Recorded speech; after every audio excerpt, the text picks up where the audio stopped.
From Griffin Park on the campus of Dutchtown High School in Geismar, it's time for high school playoff baseball. I'm Jeff Porsche, and along with Mike Moeller, we welcome you to tonight's Class 5A by district round contest between the 23 seed Covington Lions and the 10 seed Dutchtown Griffins. When we return, Mike will have the Covington Lions starting lineup, followed by the first pitch of this evening's game on this week's E-Tel Game of the Week.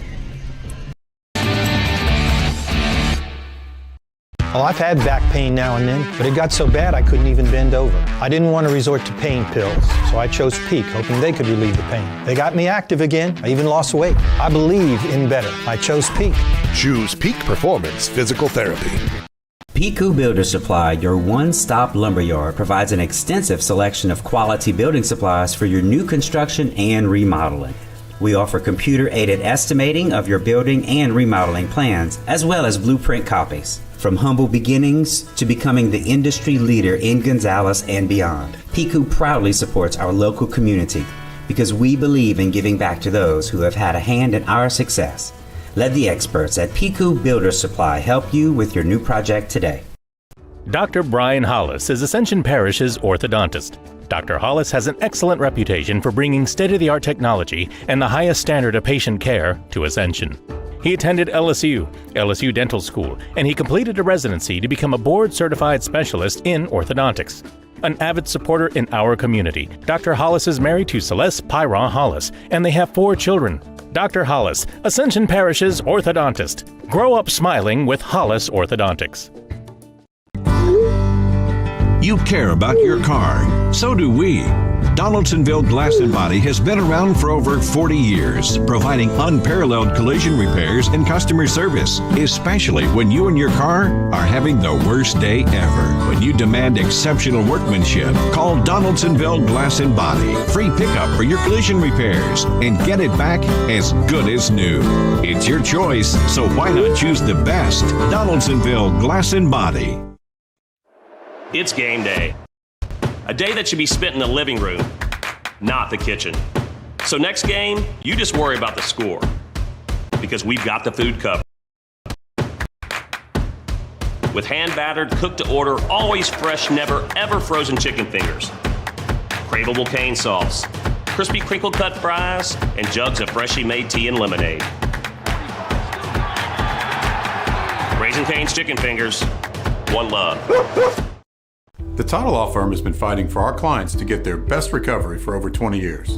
And now that tradition will continue to the next generation. Hi, I'm Rick Tata, the newest member of the Title Law Firm. We understand that it can be frustrating dealing with your claim. So we're here to help you get what you deserve. If you're seriously injured in an accident, call the Title Law Firm today. We're not just a face on an ad. Call 756-0007 when you're injured. You gotta call Title. From jambalaya, pastalaya, and gumbo to daily lunch specials, Pot and Paddle Jambalaya Kitchen has Cajun dishes to satisfy your hunger. Pot and Paddle has 3 locations to serve you, including the one on Cabela's Parkway in Gonzales, Jefferson Highway near Bluebonnet in Baton Rouge, and Jubin Crossing in Denham Springs.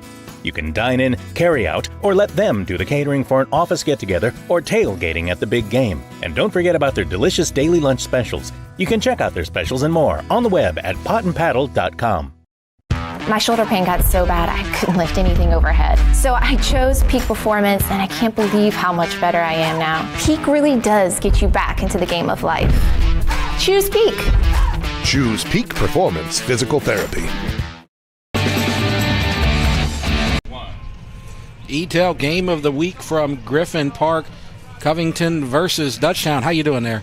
All right, and welcome to him, and welcome to everybody else out here at Griffin Park. And I'm Jeff Porsche, and he's Mike Moeller, and this is 23 versus 10, and Dutchtown the 10 seed, Covington the 23 seed, but it's probably a lot closer than that in terms of where these two teams stand. They've played already this season, Mike. Covington won their district title over in 6-5A. Dutchtown lost the District 5-5A by 1 game. So, I mean, on paper, this seems like a pretty good matchup. Yeah, and it's playoff baseball. I mean, anything can happen. I mean, on paper, Dutchtown is supposed to win as a 10 seed, is favored. But as you said prior, or earlier in the season, the Covington Lions took one over Dutchtown 5-4. And the two coaches right there, Jeff Dragg from Covington and Coach Shake from Dutchtown, and there's the game right there. And I talked to Shake about that today and asked him, what does that matter, or like what impact does that have on today? And he said not that much, because the two pitchers, Peyton Cooper, he's a middle inning kind of inning eater now, and he got the start, lost the game. Dawsey's the same thing. You're gonna see two very different pitchers for both these teams. Dutchtown's going to start Monso, and Covington's going to have their ace, Tyler Wolf. And Shake said that he's a good pitcher, and we expect two much better pitchers on the mound. So it's and that game was at the beginning of the season too. So you could throw that one out the window, kind of. Right, like completely different environment. Again, I mean, this is the playoffs. You're going to see number one against number one on the mound. And, when you look at that matchup earlier in the year, you see Peyton Cooper. Mm-hmm. I mean, he's the second baseman. We haven't seen him pitch. We've done 4 Dutchtown games, I think, so far this year. And, I mean, those games, you're getting into the 4 and 5 games a week, and that's the tournaments that they usually start off with. So you're kind of at the end of the line there whenever you're looking at your pitching staff, and you kind of going with Johnny Holstaff there at the end. So tonight should be a better matchup. Right. I saw Cooper. He came in on Thursday when I was out here to watch the final game in District 5A, the Catholic versus Dutchtown game. He came in late, kind of after the game was a little bit out of reach. So that's kind of the pitcher he is right now, but he's not nearly as experienced this season as Monso. And Monso, he's had a great season, and he's well rested because he pitched on Tuesday, the first game against Catholic. So actually, Monso and Gisclair are both well rested because Gisclair pitched on Monday. Chevalier pitched Thursday in that final game against Catholic. So this could be a position where if they need a couple of pitchers, both of their regular 1-2 guys are probably available today. Yeah, for sure. And I mean, you have to, you can think about the weekend series if you get to it, but obviously this game is the most important. You have to get to the weekend as your main priority. Right. So I mean, Monso, he's been their number one pitcher all year with a 2.13 ERA. He's got 6 wins and 2 losses, and I mean, he's been matching up with the opposition's number one as well. So I mean, he's come out on top more times than not. And so we're going to get the national anthem right now, and Mallory Commander, a freshman from Dutchtown High School, will be doing the national anthem, so we'll turn it over to her. Oh, say, can you see by the dawn's early light what so proudly we hailed at the twilight's last gleaming, whose broad stripes and bright stars through the perilous fight o'er the ramparts we watched were so gallantly streaming, and the rockets regular, the bombs bursting in air, gave proof through the night that our flag was still there. Oh, say does that star-spangled banner yet wave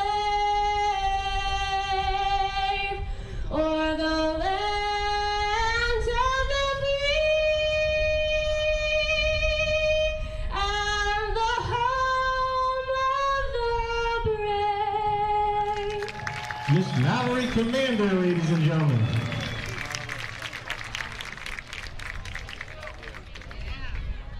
Mallory Commander with the national anthem, and we are ready for playoff baseball, and we'll have a lot of that this week. Of course, we have this game right here. Tomorrow we'll go out to Santa Ma, and that'll be Santa Ma versus Captain Shreve, as we see Monso starting his warm-up pitches. And let's turn it over to Mike, and he'll give you the Covington batting order. Offensively for the Lions today, leading off the center fielder, number 7, Jacob Gottschalk. Batting second to shortstop, number 3, Mason Estrada. In the 3-hole, the pitcher, number 3, Tyler Wolf. Batting cleanup, third baseman, number 24, Michael Estrada. Batting fifth, the left fielder, number 14, Landon Fauntleroy. Batting sixth, the catcher, number 19, Ben Fernandez. Batting seventh, number 6, the DH, Lane Rosser. Batting eighth, first baseman, number 1, Blaine Perilou. And batting ninth, the second baseman, number 9, Miles Pond. And so a couple more pitches from Monso. And while we have an opportunity, why don't we talk about the defense? And there's one major change defensively this week for the Griffins. Yeah, at shortstop, we'll see Austin Brumfield today. We're typically used to seeing Hayden Kibbe over there, but late season adjustment there. But in the outfield, left to right, A.K. Burrell, Ruben Williams, and Ethan Mayu. On the infield, third base, Tanner Vadney. Shortstop, Austin Brumfield. Second baseman, Peyton Cooper. First baseman, Will DeLon. And the battery for the Griffins today, doing the catching, Caleb Ickes. And on the mound, Nathan Monso. And so here's Jacob Gottschalk, center fielder for the Lions. And first pitch, strike, right on that outside corner. So Monso's ahead, 0-1 to the leadoff hitter. It's going to be Gottschalk, Estrada, and Wolf for the Lions. 0-1 pitch low, and that'll even the count at 1-1. Monso, as Mike said earlier, 6-2, 2.13 ERA on the season.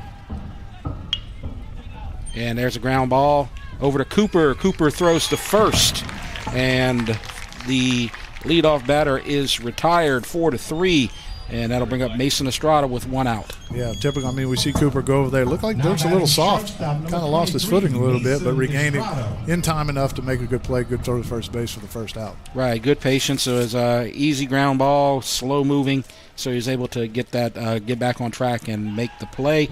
So one out. Now we have a lefty up to bat, Mason Estrada, the shortstop. First pitch, strike called on that inside corner. So count goes to 0-1, and right now Monso throwing strikes, and he's going fast. He's ready to go. And there's a fly ball to left, and it's in play for Burrell. Takes a couple steps to his left and makes the catch. And so 2 up, 2 down, and now Tyler Wolf comes to the plate. Yeah, typical Monso tempo. He's going to work fast. He's going to fill the strike zone up with all 3 of his pitches, and we see he's gotten 2 outs already with 5 pitches. Right. He loves to have that rhythm going.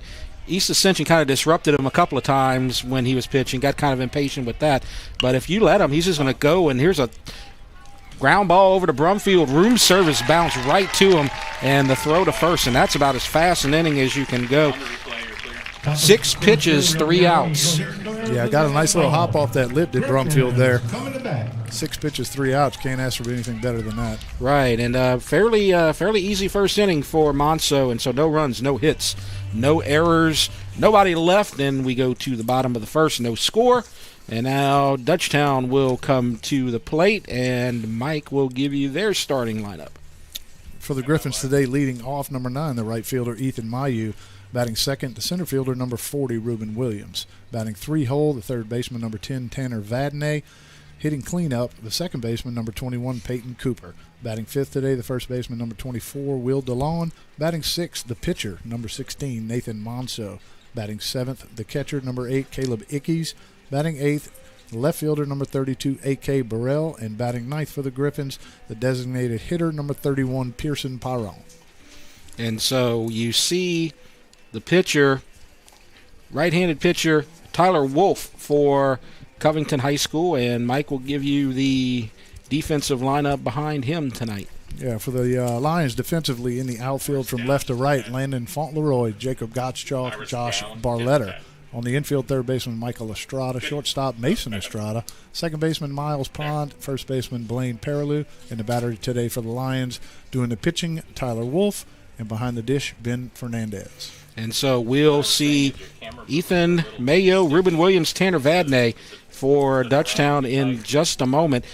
And I want to talk about this Covington team, and Coach Shake and I were talking about it, and he believes that one advantage Dutchtown might have is that they play the tougher schedule. They play in a tougher district.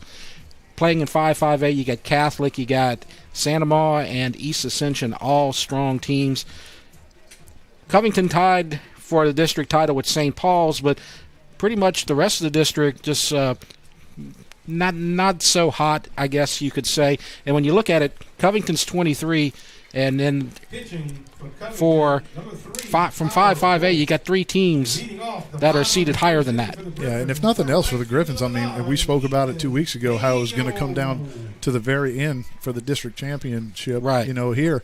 And it did just that. I mean, Catholic High needed Dutchtown to lose, or Santa Ma, actually, and they did just that. So Dutchtown has been in some fairly pressure-packed games, and that might be – a plus for them today. Absolutely. And we just saw something that we haven't seen probably in any of the games that we've seen from Dutchtown. Ethan Mayo take a first pitch strike. He swings at everything. He's on that first pitch. He likes to make contact. He's a great contact hitter. Count now 1-1 on Mayo.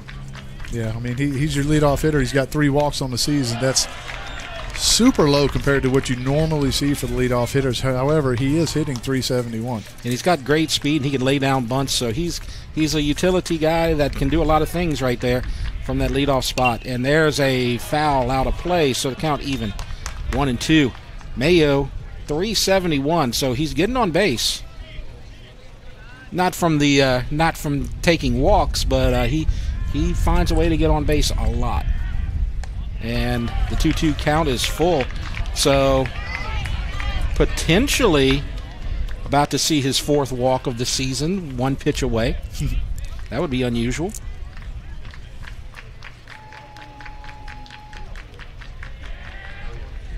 And he pushes that to first base, and the second baseman will call off the first baseman, and Miles Pond makes the catch, and Ethan Mayo flies out to second for the first out. Yeah, that ball had a little chance to get down right there. You see Pond going over and shading his eyes the entire time. I think Paraloo might have lost it completely, but Pond makes a really tough play look nice and easy there. Yeah, it looked like he was going towards second base, but it kept on pushing, had a little English on the ball there going toward first base. And now Williams, he takes a pitch high and inside. Count goes to 1 ball and no strikes. Ruben Williams, 300 hitter on the season. And he's their leader in runs scored. Yeah, another one of the burners there for the Griffins. If he's going to lead the team in stolen bases, he got 29, and I think the Lions probably did a little scouting. You see Michael Estrada coming inside or stepping up on the grass waiting for that bunt, all for naught on this at bat at least. Right, as he gets hit. So you get him on base, and like I said, he's a leading run scorer, 30 runs scored this season, and he's also the leader in stolen bases with 29. This is for those of you watching in Covington, that's the MO of this Dutchtown team. They love to run. They love to be aggressive on the bases. There's 1 home run on the season. This park, humongous, so there's not going to be a lot of home runs out here, but they love to run the bases. And that 1 home run had to come within last week because they had 0 last week when we did the game. Absolutely. And so pitch low, and he's trapped as he gets back. Williams slipped. That's that soft dirt. I mean, we saw Cooper field the ground ball, the first ball hit of the game. I told you it looked a little soft over there. He lost his footing, and Ruben Williams did much of the same there. Yeah, I think if Fernandez and Paraloo were on the same page, they could have got him out right there. There's a drive to left, and it's going to go for extra bases. Williams may go all the way around to score. He's rounding third. They're calling him in. There's going to be a play at the plate, and it's off, and it's safe. And Dutchtown takes the lead on a double by Tanner Vadney, 1-0. Vadney just absolutely torches his ball to the left field corner. Got a ball up in the zone, got the barrel to it right away. Ruben's off and running. It's fun to see guys like that can run like that. Never checked up, just picked his head up a little bit to see the coach waving him home. Bang, bang, play. Safe at home for the Griffins' first run. So that's what I was talking about. They love to run, and Williams, there was no doubt he was going. And a better throw may have had a play, but it was just off the line a little bit, and he was safe. And Dutchtown takes a 1-0 lead. And now Peyton Cooper comes up. He's the pitcher of record in the previous Dutchtown Covington game. Playing second base today. Probably will not see him on the mound, though. We've seen Peyton slowly creep his way up this batting order all year. I want to say the first couple of games we did, he was in the 7 hole hitting like .420 or .430. Yes. He and earned his way up there. He and A.K. Burrell have kind of flipped roles in the lineup. A.K. Burrell's dropped down, and Cooper's gone up as he takes a ball for his first pitch. 1 ball, no strike. 1 out, 1 run in, 1 runner on second. And a pitch in the dirt. Good to see Dutchtown take a aggressive 1-0 lead here early, because in the last week or so they've had their struggles. They lost 3 big district games, 2 to Catholic, 1 to Santa Monica. It's good to see them respond to that adversity they had last week with an early run. 2-0 count. And there's a pitch inside, 3-0. So Cooper ahead in the count, 3-0. Probably won't be swinging here. Vadnais at second. We'll see what kind of lead he has. Typically, we see the Griffins, they're going to be aggressive in the zone. Anything close, they're coming out swinging. Right. They're either going to, get me out quick, or I'm going to get on base quick. But they don't chase too many pitches out of the zone. They're really disciplined. You know, on that strike zone, they don't try to stretch anything out. They rarely get themselves out. Vadnais, small lead, has 16 bags, but doesn't look like he's going anywhere here. 3-1, fouled away, kind of nubbed it back to the fence, and so goes from 3-0 to 3-2. Again, Vadnais with the RBI double scoring Williams. He's at second. RBI opportunity for Cooper right here if he can get a base hit. 3-2. Calls timeout. So Wolf steps away. Vadnais not doing much out there. Doesn't look like he's threatening very much at second base right now. Oh, he took one out of the strike zone right there. That was ball 4. Yeah, may have expanded that, but I mean, Vadnais knows he's in scoring position. He can score on a base hit. He's not going to do anything to jeopardize getting himself picked off, or maybe caught in a rundown or anything there. So he's playing it safe for the most part. Yes. So the 3-2 count once again. Cooper at the plate, and he survives that one as the breaking ball kind of fooled him, and just got a little piece of it. Yeah, exactly what you're supposed to do right there. Look fastball, adjust to the curveball, especially when it's a little out of the zone. You're not sure if the umpire's going to ring you up. Take a hack, battle, foul it off, try to get another pitch you can drive. So another life. 3-2. Fouled again. Just working the pitcher right now, waiting for the pitch that he likes. Running up that pitch count, too, on their ace. Yeah, well, kudos to Wolf, too. I mean, he's battled back from 3-2, and he's kind of got Cooper caught in between right now, slowing him down, speeding him up. We saw Cooper just a little bit tardy on that fastball as he fouled it over the third base dugout. So now 3-2. Takes ball 4. So runners at first and second.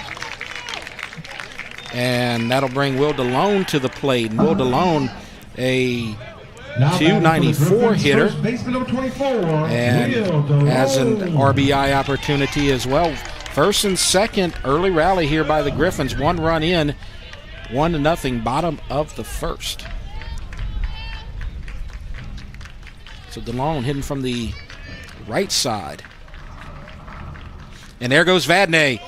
And he's got that bag easily. Then a delayed steal on the throw. So the runners move up 90 feet, second and third. So Vadnais was going, and they had that easily. The third baseman not on the bag. And then once they threw it to third, then Cooper took second.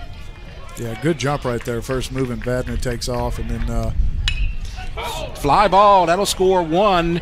Going deep to left. And Vadnais tags up on the fly out. He will score easily. So good job by DeLone getting that fly ball when you need it, and that makes the score 2-0. And super baseball play right there by the Griffins. Hey, let's steal third. That way we can get runner on third base with less than 2 outs. Now batting for the way easier to score from there. DeLone gets a pitch up in the zone, does exactly what he's supposed to do. Elevate something to the outfield to pick up the Griffins' second run of the game. And that's what we were talking about, manufacturing runs, being aggressive on the bases, and that got him a run right there. So now it's 2-0. And Monso, the pitcher at the plate, he's been hot, 387 on the season. He's only been in the batting order for about 2 weeks now. and he's got a place. First couple times we saw him pitch, he was not in the he was not in the lineup offensively. But right. I mean, we showed up last game. He pitched. He was hitting 450. So kind of tough to overlook that, man. Get him in there. Let him swing the stick. Right. They had originally been putting Pyron in there, but Pyron got he got replaced just because of the hot hitter right there. Nothing really that Pyron did, but they brought him in to to hit in the East Ascension game, and he had a hot game, and then he's never been taken out. 2-0 count. There's a strike on the outside corner. And actually, Pyron, he'll be in the batting order here, batting ninth today as they made that substitution with Kibbe, so we're going to see him as well. So now Cooper at second. And there's a strike on the outside corner. That's two pretty solid pitches right there. You look at 3-0, maybe, or 2-0, you might be looking for that something middle in that you can drive, or even 2-1. He paints two balls right on the outside corner.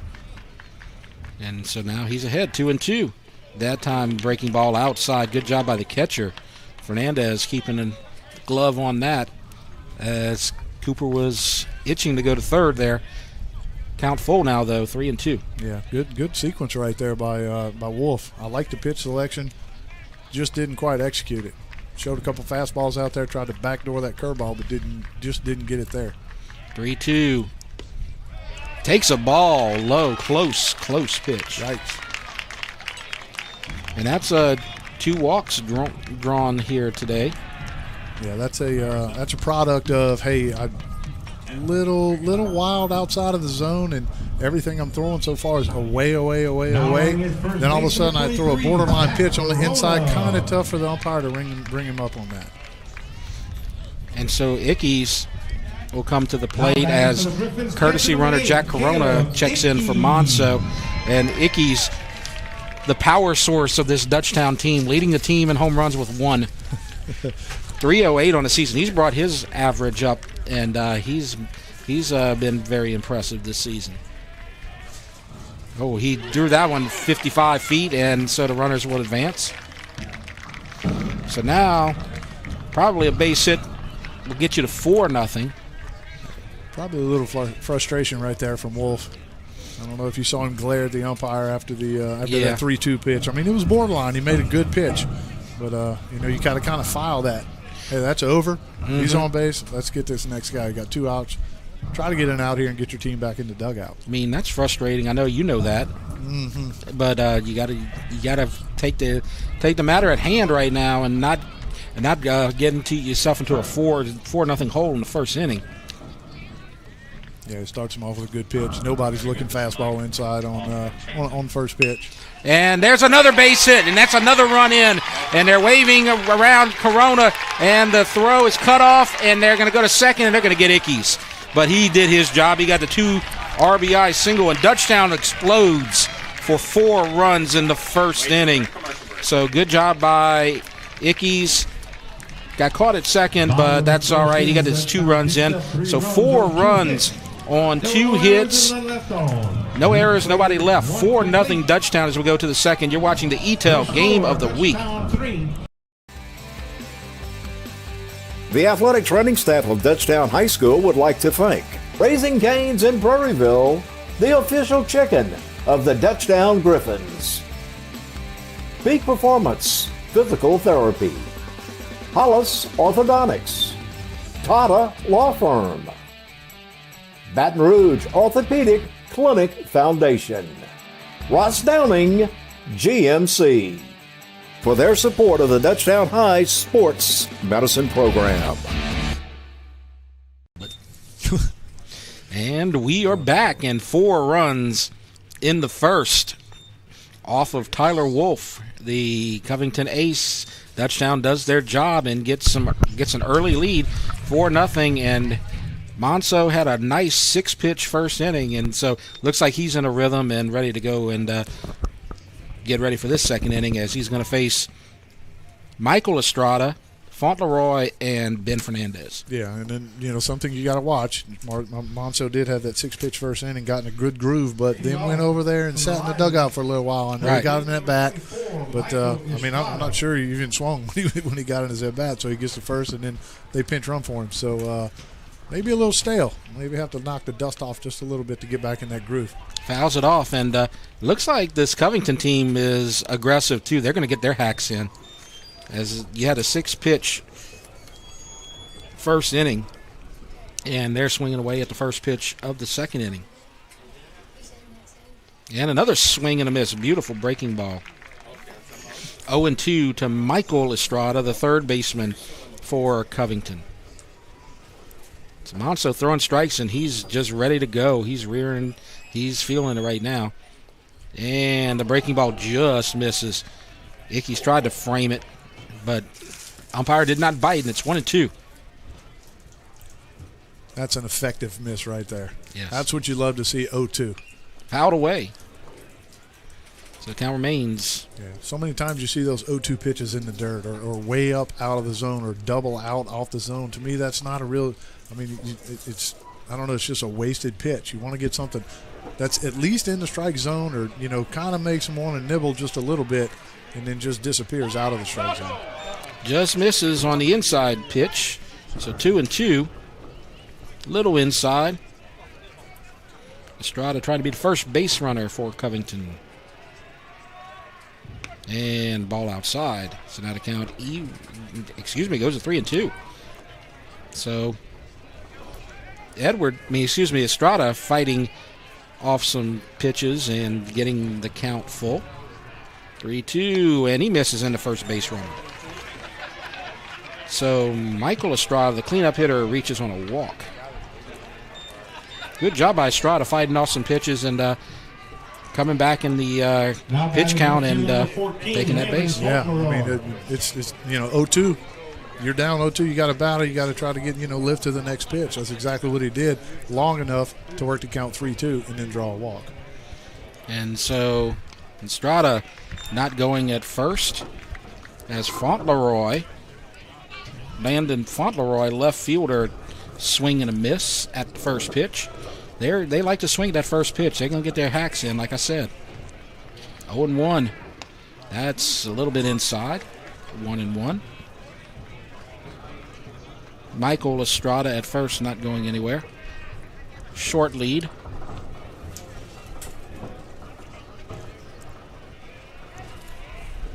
And there's a shot to short over the head of the shortstop Brumfield. So now a little rally here for Covington as they get back-to-back base runners, walk and hit. Yeah, nice little base hit. Kind of got it off the end there, did Fauntleroy. You see Brumfield just a little bit in, probably was that double play depth. Maybe if he's playing normal depth with no runners on, he makes that grab. But good little battle right there. Covington threatening here in the second inning. So Dutchtown gets 4 in the first, but if you're thinking they're going to cruise here, it doesn't look like it right now, as Covington with a no-out rally and a strike called to Ben Fernandez. So Edwards at second, Fauntleroy at first. Again, nobody out. Covington in an early hole, down 4-0. There's a strike. So 1-2. So Monso got in the zone in the first inning with that 6-pitch inning, but he's given up a couple of base runners right here. We're going to see if he can come back as Ickey's setting up way outside. He hits the target and gets the strikeout. Love that sequence right there. Love it. I mean, you bust him inside. Anytime you can show that you can throw fastballs or any pitch on the inside effectively for strikes, it completely opens the outer part of the plate, and that's exactly what he did. And still have to execute it. Right. Ickey's set up right there, and he hit it perfect. 1 out. This is Rosser. And he hits that outside corner again with the breaking ball. So 0-1. He can keep on hitting that target, and the umpire keeps giving it to him. Might as well keep on going for it. 0-1, 1 out. Swing and a miss. So this is Lane Rosser, the designated hitter, with a runner in scoring position. Estrada at second. Fauntleroy at first. 0-2 count. Setting up that outside corner again. Didn't get it that time. It that one setting up a little bit too much, I believe, right there. I love it, though. Hey, let's see how far we can get out there and get away with it. Let's just try to inch out there. I think they hit their target at this point. They know where they got to go. 1-2, and that's another strikeout. Caught looking.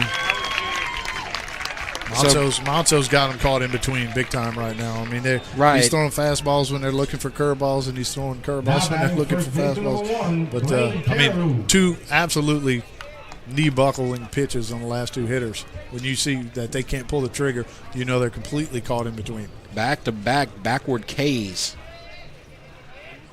And first pitch just outside to Blaine Perilou, the first baseman.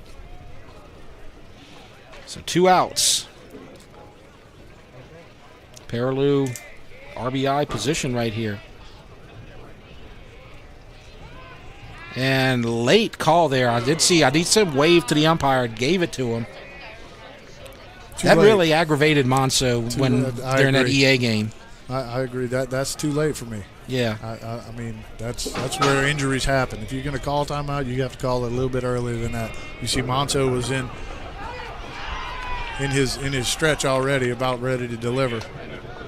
And they try to pick Estrada at first. It was a good idea, but then thrown to the wrong side of the bag, and then it gets through the shortstop,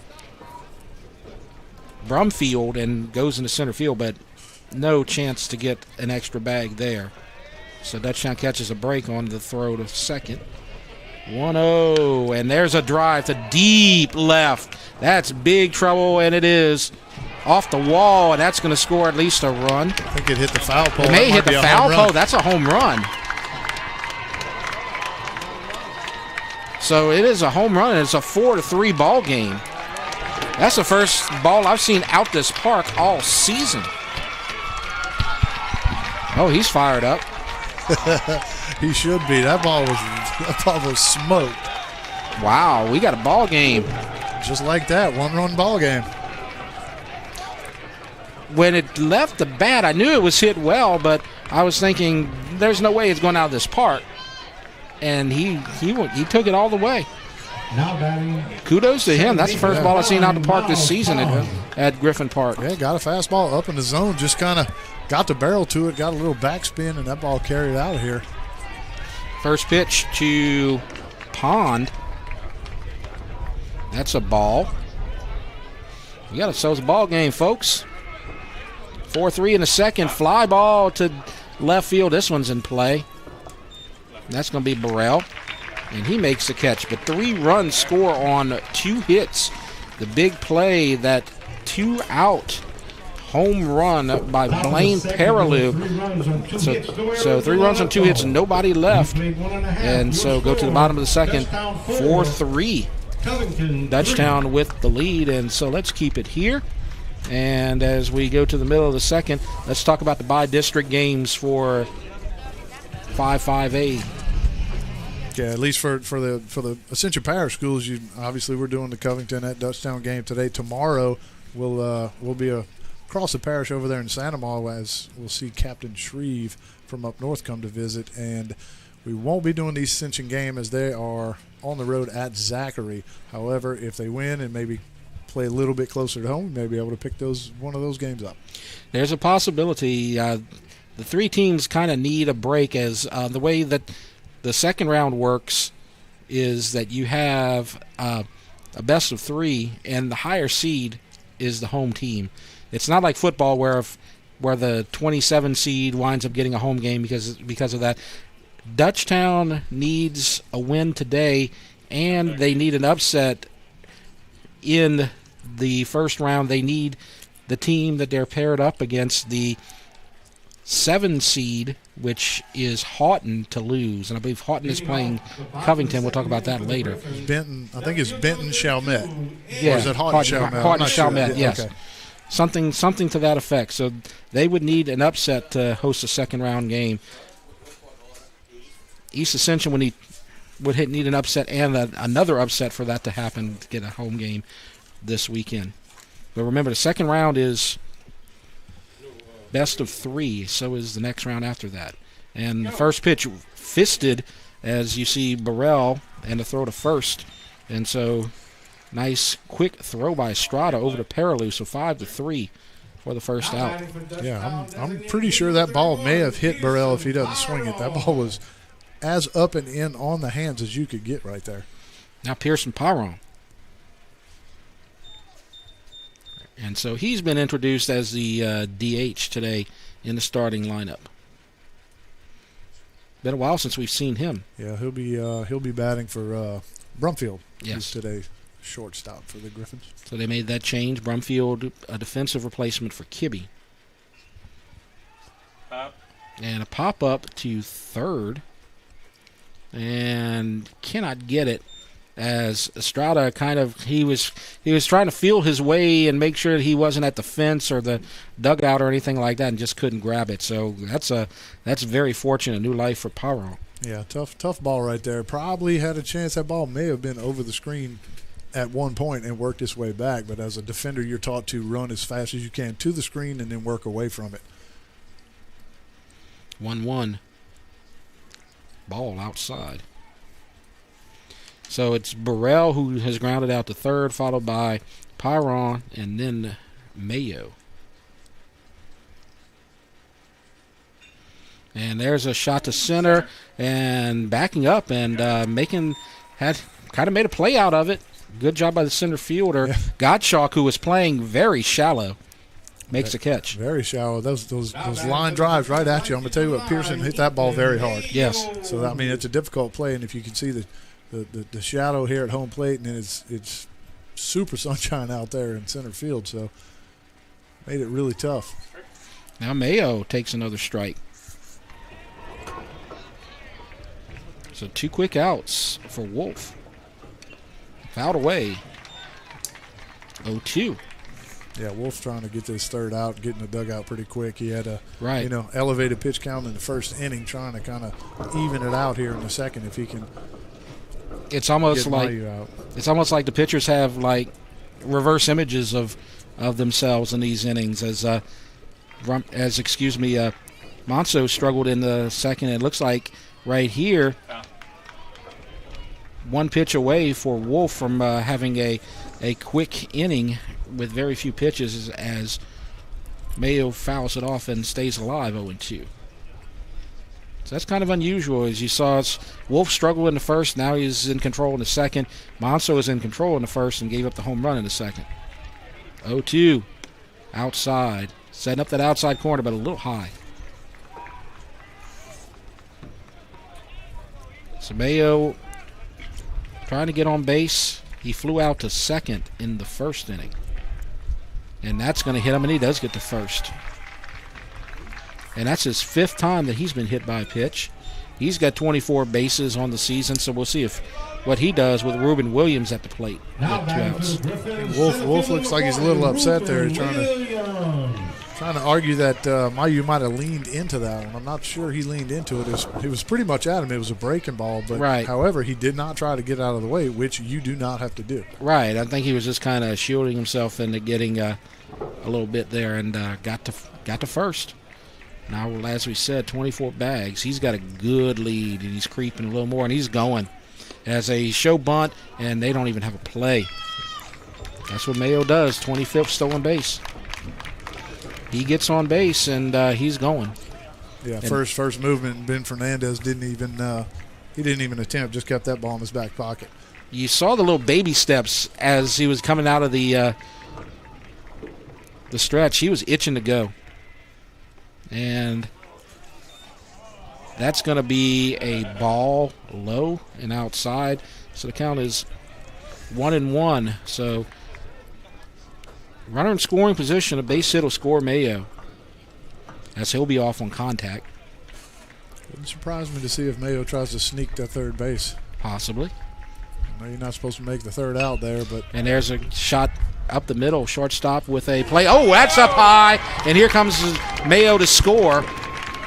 And he will, and it's 5-3 as it goes into the dugout.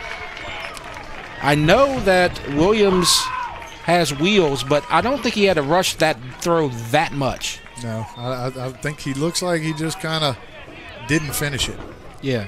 He fielded it cleanly, set his feet nice, and just kind of didn't finish it over there to first base. But, I mean, if you're the Griffins, that's what you do. I mean, you put the ball in play. Mm-hmm. They know you have speed. May or may not have been in the back of his mind there at shortstop, but you put the pressure on them, try to force their hand and make some mistakes, and that's exactly what happened. And we talk about Dutchtown, and we talked about this at the beginning of the game. They manufacture runs. They're aggressive. They run the base pass. So there's a run scored off of 2 outs, followed by a hit by pitch, stolen base error. And that's how Dutchtown scores a lot of runs, and they get those extra runs, and it makes a difference because now it's 5-3. Yeah. I mean, Wolf was one pitch out of being out of here without, giving up anything, totally unscathed. Mm-hmm. And then now you got 1 run crosses in and another run in scoring position already. And I'm sure Wolf's kind of aggravated out there because he was, as you talked about, he thought that Mayo maybe kind of leaned into the pitch. So he's thinking, I might have been got an out right there, and then you get an unearned run out the whole thing. So the unearned run will give Reuben Williams second base, and he's in scoring position with Vadnais, and Vadnais ripped a double in the first. Takes a ball inside. So when you're about to get out of this inning unscathed and then you give up a run, how you feel out there? Well, I mean, you want to be upset, but if you look at it, I mean, you hit the runner to get on first base. Right. So, I mean, as a pitcher, yeah. He's going, and he gets that easily. So that's 30 bags on the season. But if you look at the flip side of it, hey, you worked hard, you did your job, you got yourself a ground ball, and you should have been out of the inning. So, I mean, it's kind of 6-1 way, half a dozen the other. Yeah. And about to possibly, on a base hit right here, give up a 6th run, second one this inning. Let's see what they can do. As there's a strike on the inside corner. A little bit of a surprise there. Vadnais kind of not happy with that call.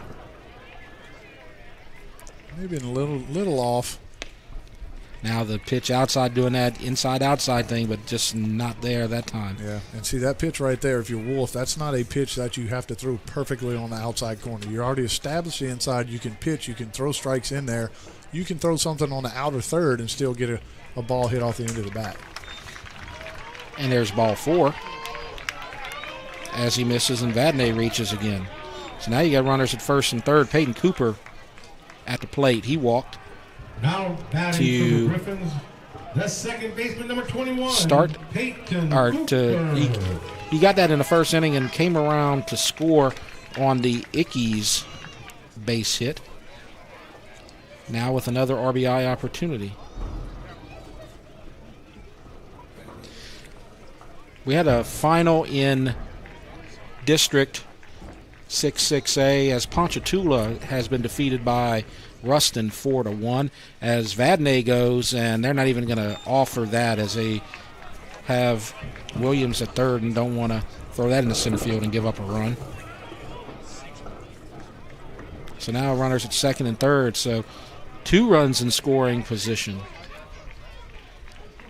And Cooper, 405, the leading hitter for the Dutchtown Griffins, takes a strike. Yeah, he's going to battle. I love these kids at bats. I mean, even his takes. He just looks like he has an absolute plan up there. Super confident of what he's trying to do. Try to get a pitch, drive it in there, and pick up his 24th and 25th RBIs of the season. So he swings and fouls it away.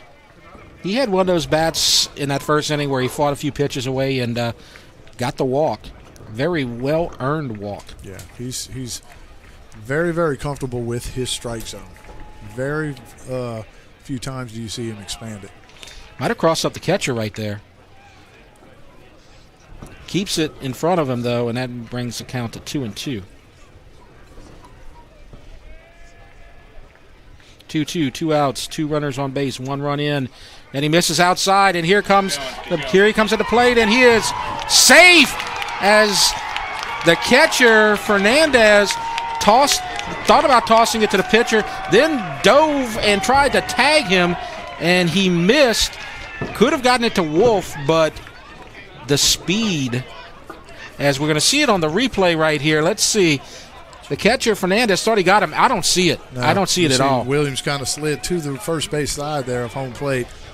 I don't think he put the tag on him. I don't think so either. I think that's a legit run. 6-3 now. Great read by Williams right there. I mean, that's do or die. That ball barely got out of the dirt to the grass, but with the speed of Williams. And that's Dutchtown aggressiveness right there again. They've gotten 2 runs off of a hit batter and an error and a walk. Yep, and if you're Covington, the way I look at it is that's self-inflicted. Right. I mean, those are some base runners that you could have, eliminated. And Peyton Cooper halfway to first, and then the umpire rings him up on the outside corner. It was a pitch that could have been called a strike, and he strikes him out.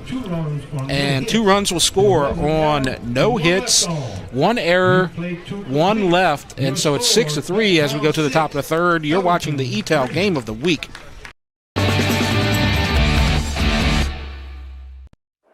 It's game day.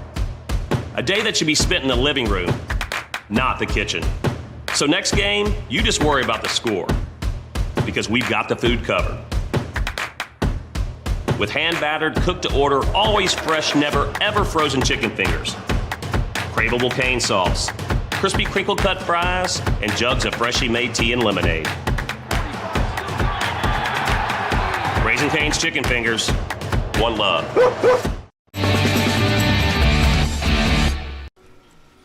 4 in the first for Dutchtown, 2 in the second for the Griffins. Covington got 3 in the second, and that's our score.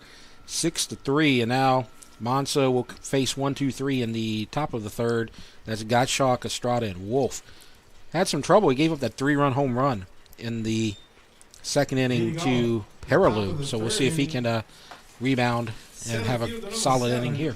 Yeah, I mean, he actually struggled with the first 2 hitters, then got 2 quick outs on 2 pitches. Thought we might have got, he would have gotten through that unscathed, but left the ball up.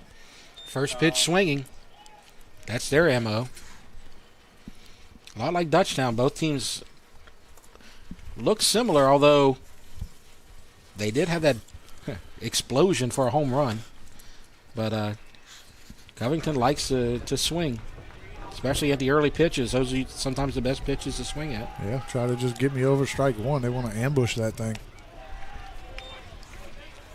It looked like, I thought the umpire was calling that a strike. I think he's telling some of the people in the dugout to move over a little bit, as that was a ball.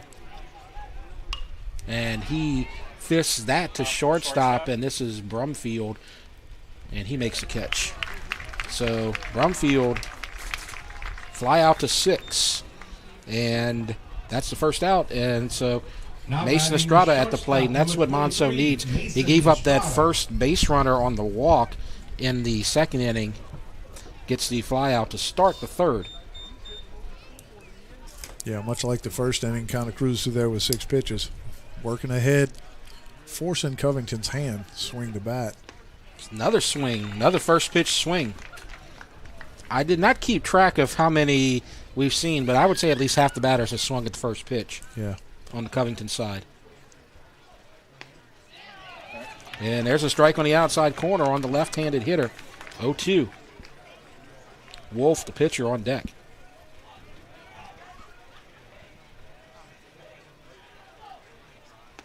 Oh, did he go around? Even if he didn't, that was a strike. I don't know if that was a backwards K or a K. I'm not sure which way to put this. I'm putting it backwards. I think he may have been able to hold up, but I think he just called it anyway. Yeah, it looked like it was just a little bit off the plate there, but just tough to take. I mean, he's shown that he can call that pitch. 6 to 8 inches off that plate away. And for so strike 3. Right, 6 pitches, and there's another first pitch foul. 7 pitches, 2 outs, and 1 strike. So this is a lot like the first inning so far. Yep, same 3 hitters. Exactly. The top of the lineup is the part of the lineup that Monso's getting through fairly easily so far. And there's a pitch high. Try to get him to chase one. Nothing doing. 1-1. It's 6-3 Griffins in the top of the third. Oh, that's a beauty. Yeah, but I guess the way I look at it is if the lines are like one of the first 2 pitches are going to be probably the best pitch that we have to barrel, so let's go get that one. You don't want to get, deep in the counts, 0-2, 1-2, and let Monso do his thing. They're going to try to attack him early. Fouled out a play down the first baseline. No play for Will DeLone.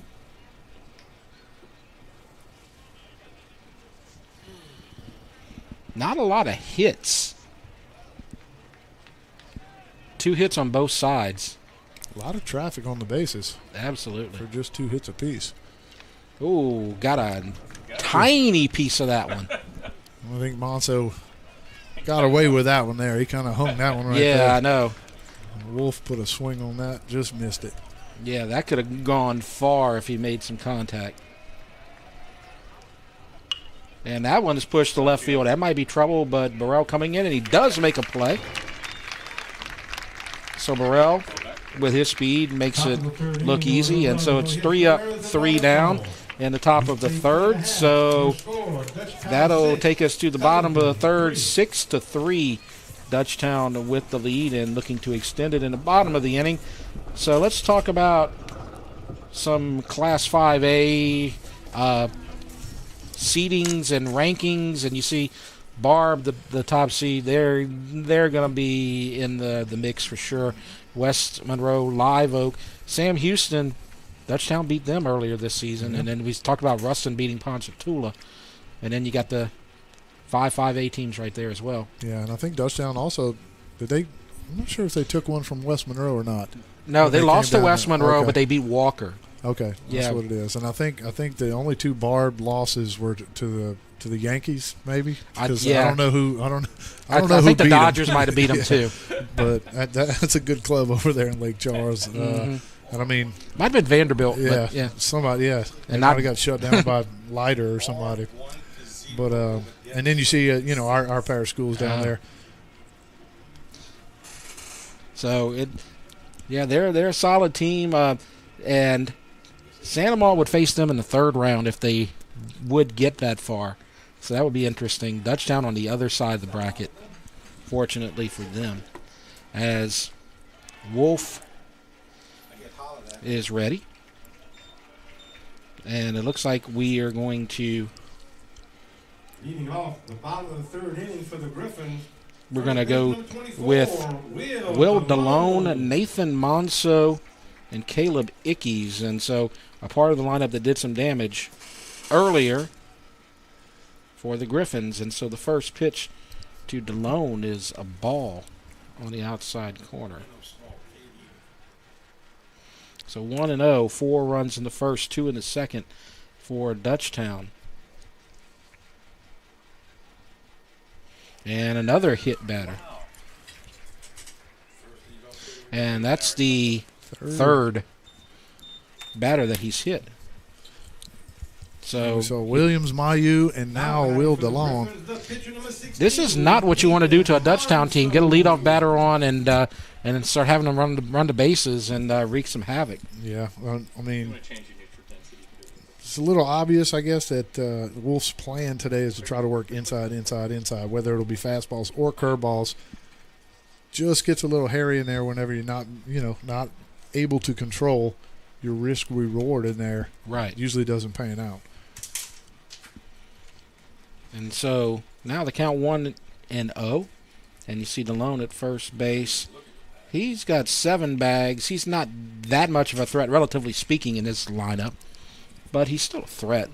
Count count now moves to 2-0, and now we're going to have a little talk as coach will have a little conversation as you start out with a hit batsman and 2 balls, and we were getting this now, just looking for verification from the press box here. We were talking about Barb and how great a season they've had. They're going to the top of the 6, up 1-0 on Denham Springs. Top of 6. So 32 seed hanging in there right now. Wow. Hey, we've seen Denham Springs beat some teams too. Yeah, down here for sure. And they play in a really tough district with Live Oak and Walker. I mean, that's one of the best districts in the state besides the one that Barb plays in, probably. So they're not out the woods yet.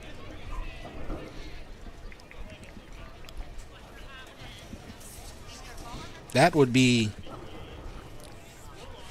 colossal. That would be U.S. hockey team. Yeah, that would be. Do you believe in miracles? Yes, kind of stuff. No, not to take anything away from Denham Springs, but Barb is just so strong, just a perennial powerhouse. You just don't expect that. Right. Monso fouls it away, and as we said, he's 387 on the season. He drew a walk and scored. Well, Corona scored as a courtesy runner, but he got to the base. DeLone not going, and that's a beautiful little breaking ball. Good pitch right there. So I would say that good job by Coach Drag getting his coach out there and talking to the pitcher, because he's come back with 2 strikes in a row and kind of settled him down. And there's a shot to the pitcher, and he loses it. Going to throw to second, still gets DeLone, and that's a gutsy play right there, because that's not guaranteed after you bobble, and he didn't even think about it. He went straight to the shortstop. Yeah, and he did, and I don't think either Estrada or Pond was real sure who was covering the base right there, but Wolf did exactly what he's supposed to do, turn, fire directly to the base. Somebody will catch it. Right, because if he'd have thought about it, he might not have got there in time. So he did what he had to do. Yeah, if he turns and tries to pick who he wants to throw to, whether it's Estrada coming from shortstop or Pond coming from second, Will DeLone safe. Exactly. He turned and fired directly to the bag, and that's exactly how you're supposed to make that play. So Ickes, he had a RBI base hit, 2 RBI base hit, matter of fact. Not going to get it here as he flies out to left. Oh, barely. I mean, you saw a couple of weeks ago right fielder lose a ball and become very costly, but the right fielder that time, that's Berletter, and looked like he lost it for a moment, got it back. Lost it a little bit. If you look at the flags, well, they're blowing at us now, but they were blowing from right to left. Probably held that ball up a lot. Berletter makes that little basket Willie Mays catch for the second out. And now runners going. That's Corona. He's got a good lead, and he's got that one. So Corona gets into scoring position. Dutchtown trying to manufacture more runs. That's stolen base 13 on the season for Corona. And considering he's a courtesy runner and he's not an everyday player, that's a lot of bags. Yeah, it is. And, I mean, that's what you're supposed to do. I mean, you come in, you're a courtesy runner, you're obviously going to be, either relieving the pitcher-catcher or, try to get in for somebody that you may be a little bit faster than, but you also have to be a good base runner. Just because you're fast doesn't mean you're going to be safe every time, right? Absolutely. 1-1. 2 outs. 6-3, and that's a beauty of a breaking ball. Yep. Froze Burrell right there. Good breaking ball. I think he had that look like, what was that? 1-2. Corona inching towards third, not going, and a swing and a miss, and good inning right there for Tyler Wolf. After an early problem, the coaches came out, settled him, and got 3 in a row. And so no runs, no hits, no errors, 1 player left. And so we go to the 4th. No score there in that inning, but 6-3, Dutchtown with the lead. So we'll take a break. You're watching the ETAL Game of the Week. Dr. Brian Hollis is Ascension Parish's orthodontist. Dr. Hollis has an excellent reputation for bringing state-of-the-art technology and the highest standard of patient care to Ascension. He attended LSU Dental School, and he completed a residency to become a board-certified specialist in orthodontics. An avid supporter in our community, Dr. Hollis is married to Celeste Pyron Hollis, and they have 4 children. Dr. Hollis, Ascension Parish's orthodontist. Grow up smiling with Hollis Orthodontics.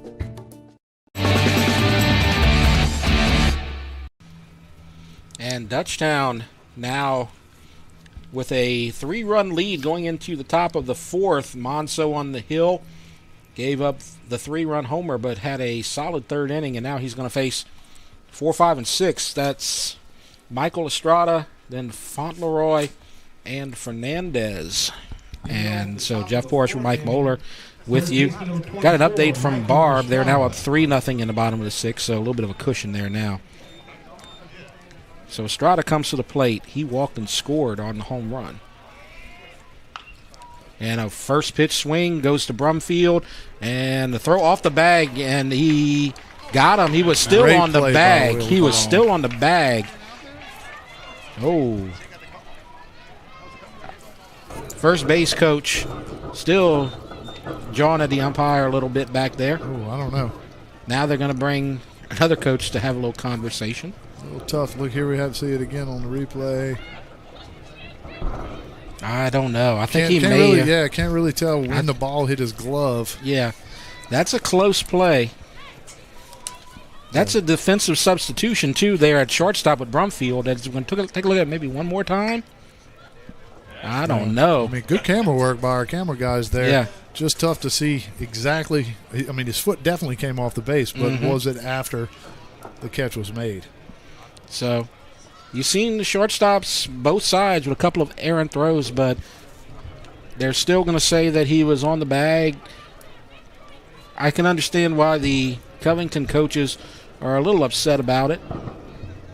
They may be asking for an appeal to see if another umpire had a better view of it.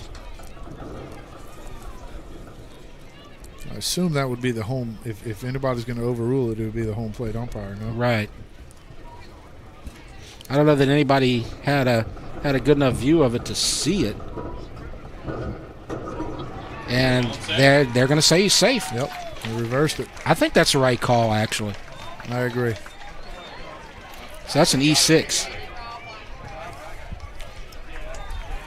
Yeah, it looked like Brumfield might have just tried to rush that one. I think he thought he had to get rid of it a little bit quicker than he did. Probably could have set his feet and made a good, strong throw there. So, I mean, that's why you have the little conference. And a good job by the umpires getting the right call right there. It's not good for the Dutchtown side, of course. Now batting left fielder number 14, pitch outside Fauntleroy. to Fauntleroy, 1-0. Estrada at first. And there's a strike called. So now the count evens up at 1-1. So Estrada on first. He reached in the second inning in that 3-run inning for Covington. He kind of set the table. We'll see if Monso can get himself out of this. There's a shot to right, and that's a base hit. They're going to go to second, and they're not going to get to that on time as throw is off, and it goes to Vadney at third. But a solid base hit. Now this is what you saw in the second inning as the leadoff batter reaches base and then a single gets him to second. I love what Fauntleroy did right there. I don't know if you saw it, but when he hit that ball, he hit it so hard to right field. I think he actually envisioned Mayu coming up and throwing that ball to first base. He did not make a turn at all. He ran through it like it was a ground ball to the infield. I thought about that as well. There's a fly ball to deep right. Mayo's got a play. He makes a catch. Runner tagging at second. They don't have a play. So that's a sack to right. So sacrifice 9 from Fernandez, but he does a good job getting that runner over. So anything but a double play ball will score a run. Lane Rosser at the plate. He struck out. Fauntleroy at first. Edwards at third. 1 out.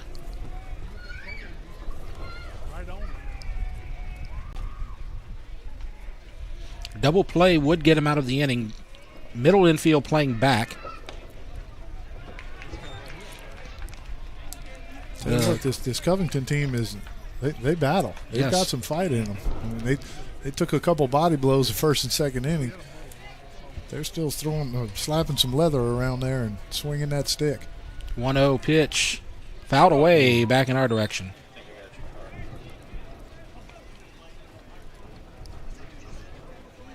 And so 1-1 is the count with 1 out. Runners on first and third. 6-3. Dutchtown with the lead. But Covington in scoring position. Beauty. Strike called.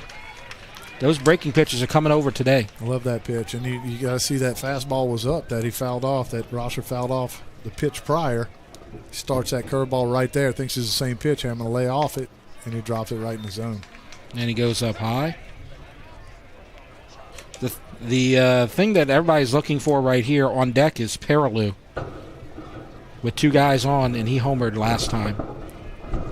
This is a must out right here. Pops it up. Second, Cooper's got it.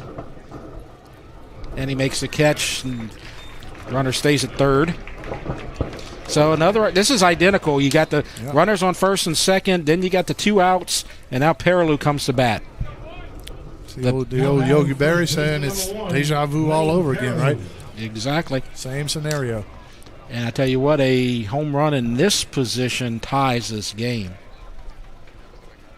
And if he goes yard, and the flags are pretty much stiff now, maybe going out a little toward left center.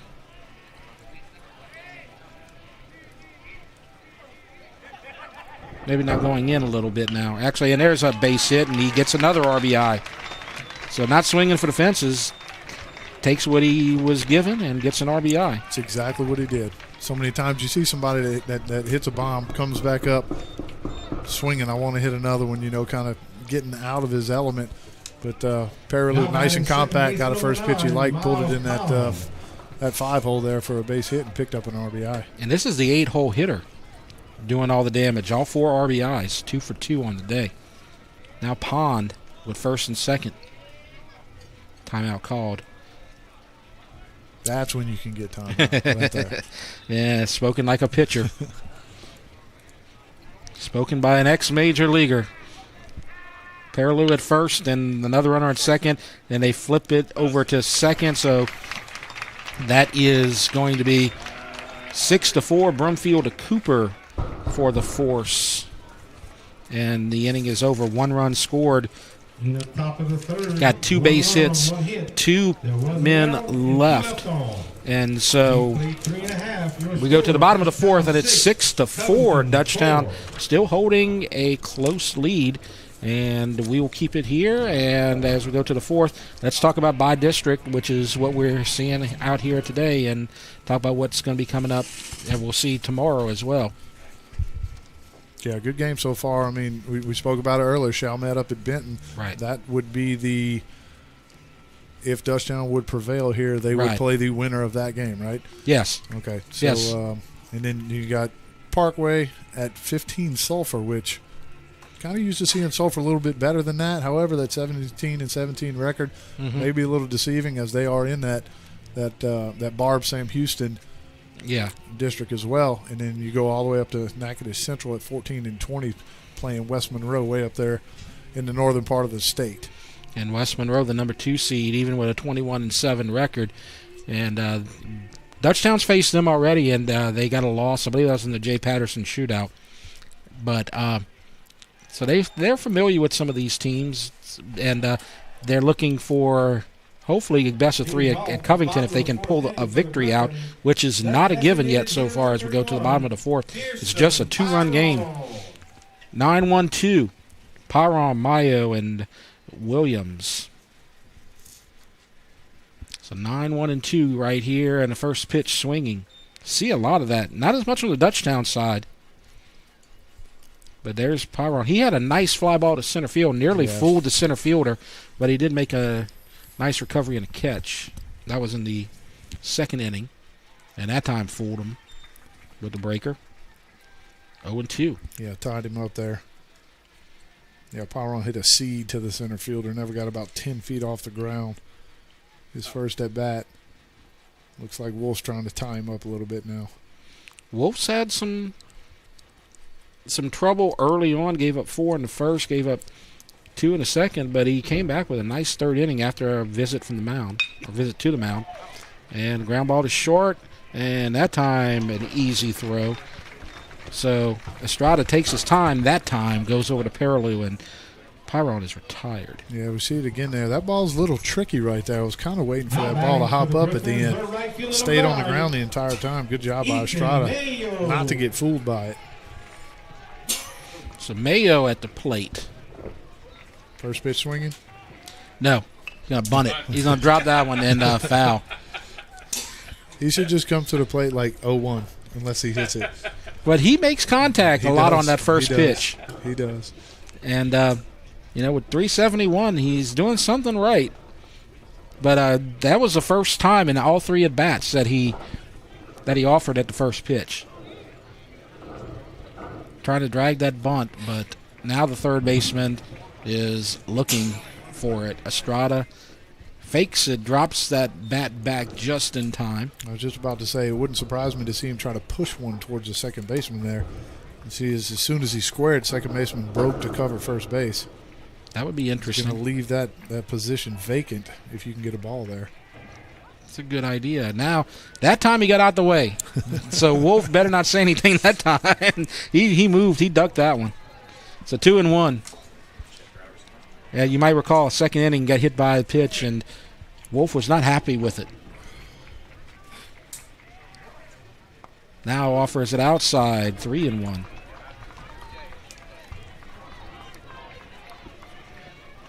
So Dutchtown has 2 hits, but they have 6 runs. Call that efficient. Oh, and he flies it to the left, and the left fielder is going to make an easy out. Got under it. So he takes a 3-1 pitch to left and flies out. And Ruben Williams comes to the plate with 2 outs. And that's the longest streak we've seen from Wolf. He's got 4 outs in a row as you go into the bottom of the 4th, looking for 5 in a row with Williams. Williams has been hit by a pitch, and he reached on an error. Stole a couple bases. Yeah. Wreaked some havoc on the base path. That's what they all do. Scored on a ball that, man, I'd have to go back and look. I'm not even sure it got out of the dirt. And he takes a ball there. 2-0. Dutchtown just making runs where they're not sometimes.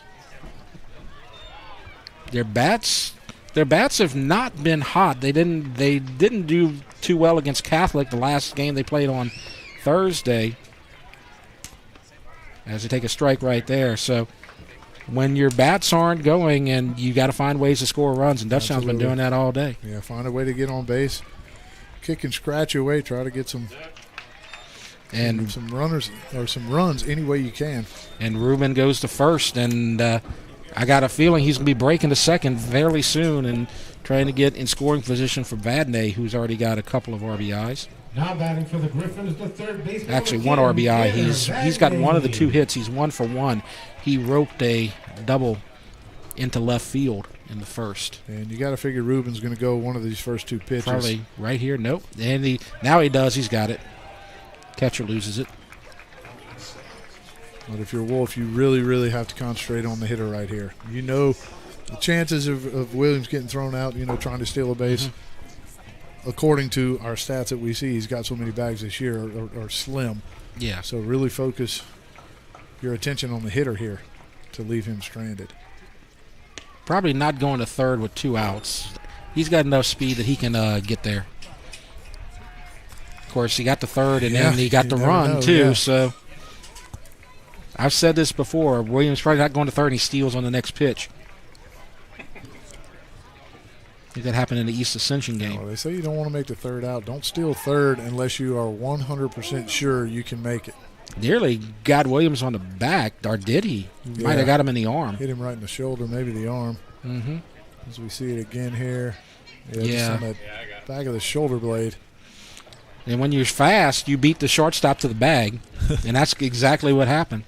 The line's kind of fortunate there that ball didn't ricochet one way or the other. They're going 5 feet the other direction. He was going to third. Absolutely. Probably would have got it, too. As you said, he got his 30th bag. Scored his 31st and 32nd run of the year. Takes it inside. So 3-0. First base is open. Cooper on deck. 405 hitter. The leading hitter on the Griffins. They're going to put him on. And that's what they're going to do. They'll take their chances. Vadnais only hitting .325, and you're walking him to face a 405 hitter. Yeah. But the thing about Vadnais is he's got probably the most extra base power on this team. Yeah. As you see him with, he's got 5 doubles and a couple of triples. Although Peyton Cooper's got a couple of doubles as well. Yeah, you don't see it often where you put somebody on base intentionally. Oh, and it paid off. Makes him look like a genius. And 1-3. And so he gets a scoreless inning. And no hits, but 2 walks. So no runs, no hits, no errors. 2 left.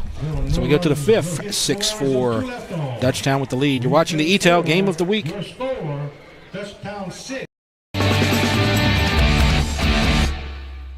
Well, I've had back pain now and then, but it got so bad I couldn't even bend over. I didn't want to resort to pain pills, so I chose Peak, hoping they could relieve the pain. They got me active again. I even lost weight. I believe in better. I chose Peak.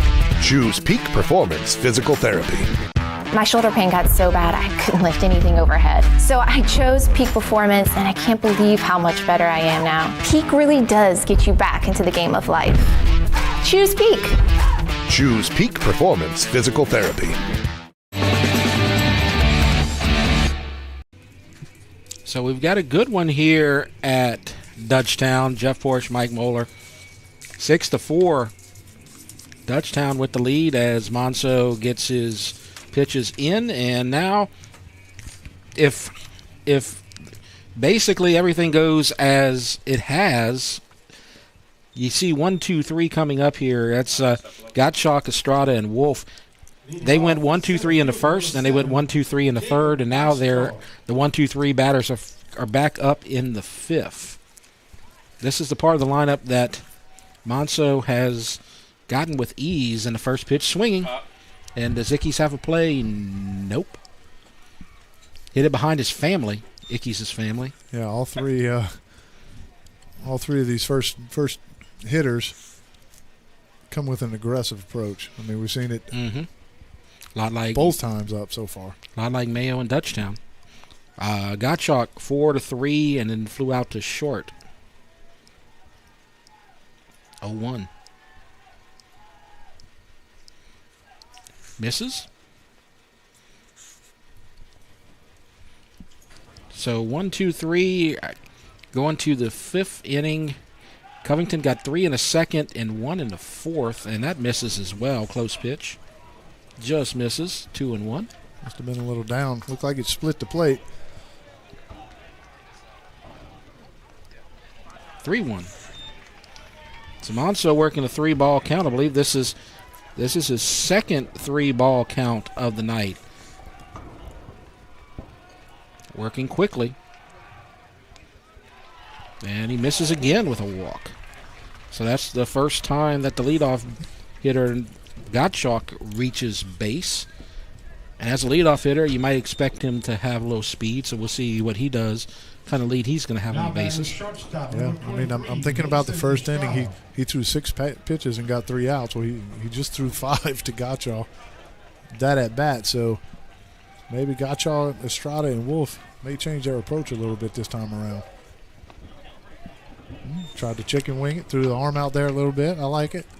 Try to get a hit by pitch right there. Get on base anywhere you can. But Estrada takes a strike instead. 0-1.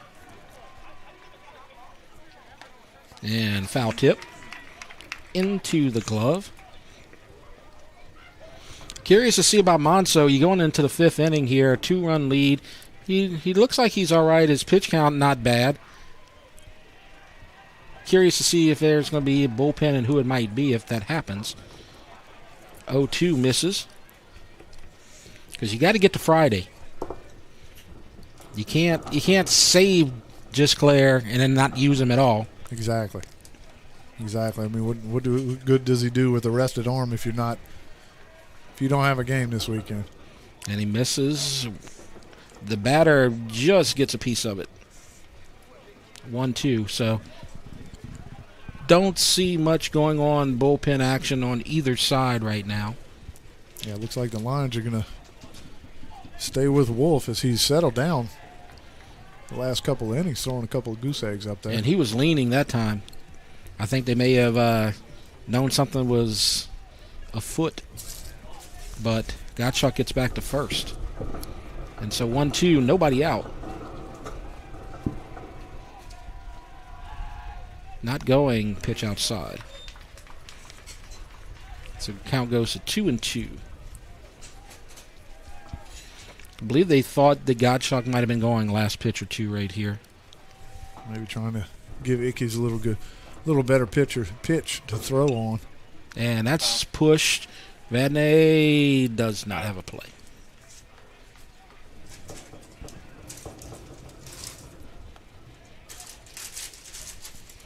The other thing to think about, if you got a best of 3 and you can get to Friday, you're going to be able to throw both those guys off of 3-4 days rest anyway.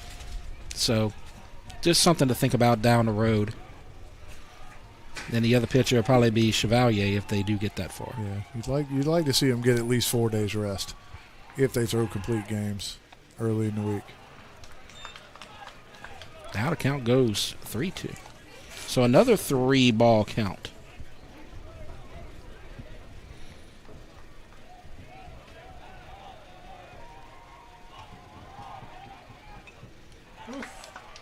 And the other thing, you got Will Dotter, who is their closer, who's well rested too. And so you get to like the 6th or 7th, and you maybe just be able to go straight to him as well. Now to go to first.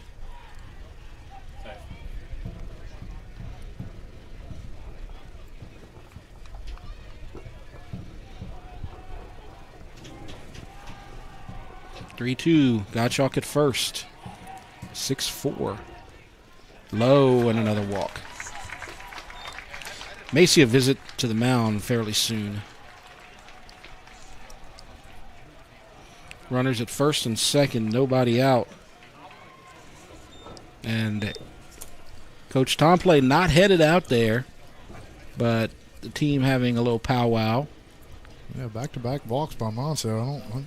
Might be the first time we've seen that this year. We got Dotter maybe trying to loosen up down there in the bullpen. Looks like somebody's out there. Now batting pitcher number 3. So now Wolf comes to the plate. Wolf trying to help himself out here. Got a couple runners on, nobody out. Drops a bunt, and they're going to go to first.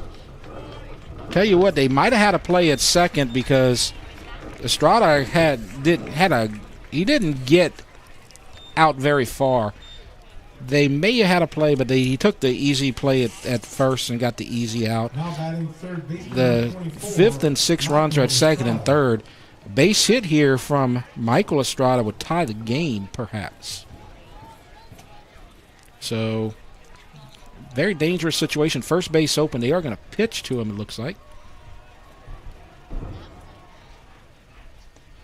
Yeah, good play by Monso right there. I know he bobbled it or whatever, but it's not a play. I mean, if you're going to spin to throw to third, which is what I thought his first inkling was. Yeah, I did think about that.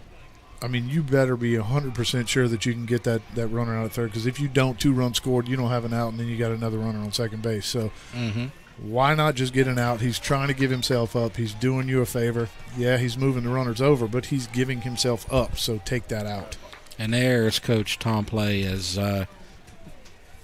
Monso can't find a strike zone right now.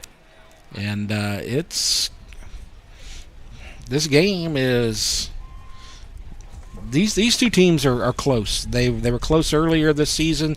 They had the game at Covington. Covington won that game 5-4. And when you look at it, it's a situation where Dutchtown had a 3-0 lead going into the 5th inning. And then Covington got 1 run in the bottom of the 5th, then 2 runs in the bottom of the 6th to tie it. Then Dutchtown took the lead 4-3 into the bottom of the 7th. Then they gave up 2 runs, and Covington had a walk-off win, 5-4. Covington is not going away. They're going to fight. I mean, they took a 4-spot punch to the gut in the bottom of the 1st and came back with a 3-spot. Then they took another 2-spot punch, came back with a 1-spot in the top of the 4th. So. And I believe that's a strike called. I don't think he went around. On the inside corner, 2-1. That you see that a lot. Coach comes, talks to him, comes back, throws a strike. Usually for that hitter, it's the best pitch to hack at, but Monso painted that fastball on the inside corner. Yeah, he couldn't have done anything with that one. Just a great pitch. Yeah, and that's great pitch and good take. And so, foul ball, 2-2 now. 1 out. Gottschalk at 3rd. Estrada at 2nd. They moved to 2nd and 3rd on the sacrifice by Wolf. Swing and a miss, and that's big. It's a huge strikeout right there. We just need a little pep talk from Tom Right. there. Got right back into the zone, executed some solid pitches right there, and picks up a huge strikeout. And you saw that with Wolf. He was in trouble, and then had a little conversation with the coaches, and then he came back and started throwing strikes. 2-0 count. Coach comes in, comes back with a strikeout. And first pitch swinging, Fauntleroy, so ahead 0-1. This is big right here. Base hit probably ties the game. If he can get him out, Dutchtown would take a 2-run lead in the 6th. Yeah, big hitter right here for Monso. You got to finish this inning off. You just made a couple big pitches to pick up probably one of the biggest out of the game so far. Yeah. What you cannot do right now is like kind of exhale and lose your focus. And he's done what he has to do if he can get this out right here. He got him to the 6th inning with a lead and a chance to get to the bullpen. And that's a fly ball to center. And Williams should have that. Mayo coming over, doesn't call for it, and makes the catch. That's Williams. And so 1st and 2nd, no out. And Monso gets out of the jam. That's big if Dutchtown can hold on and win.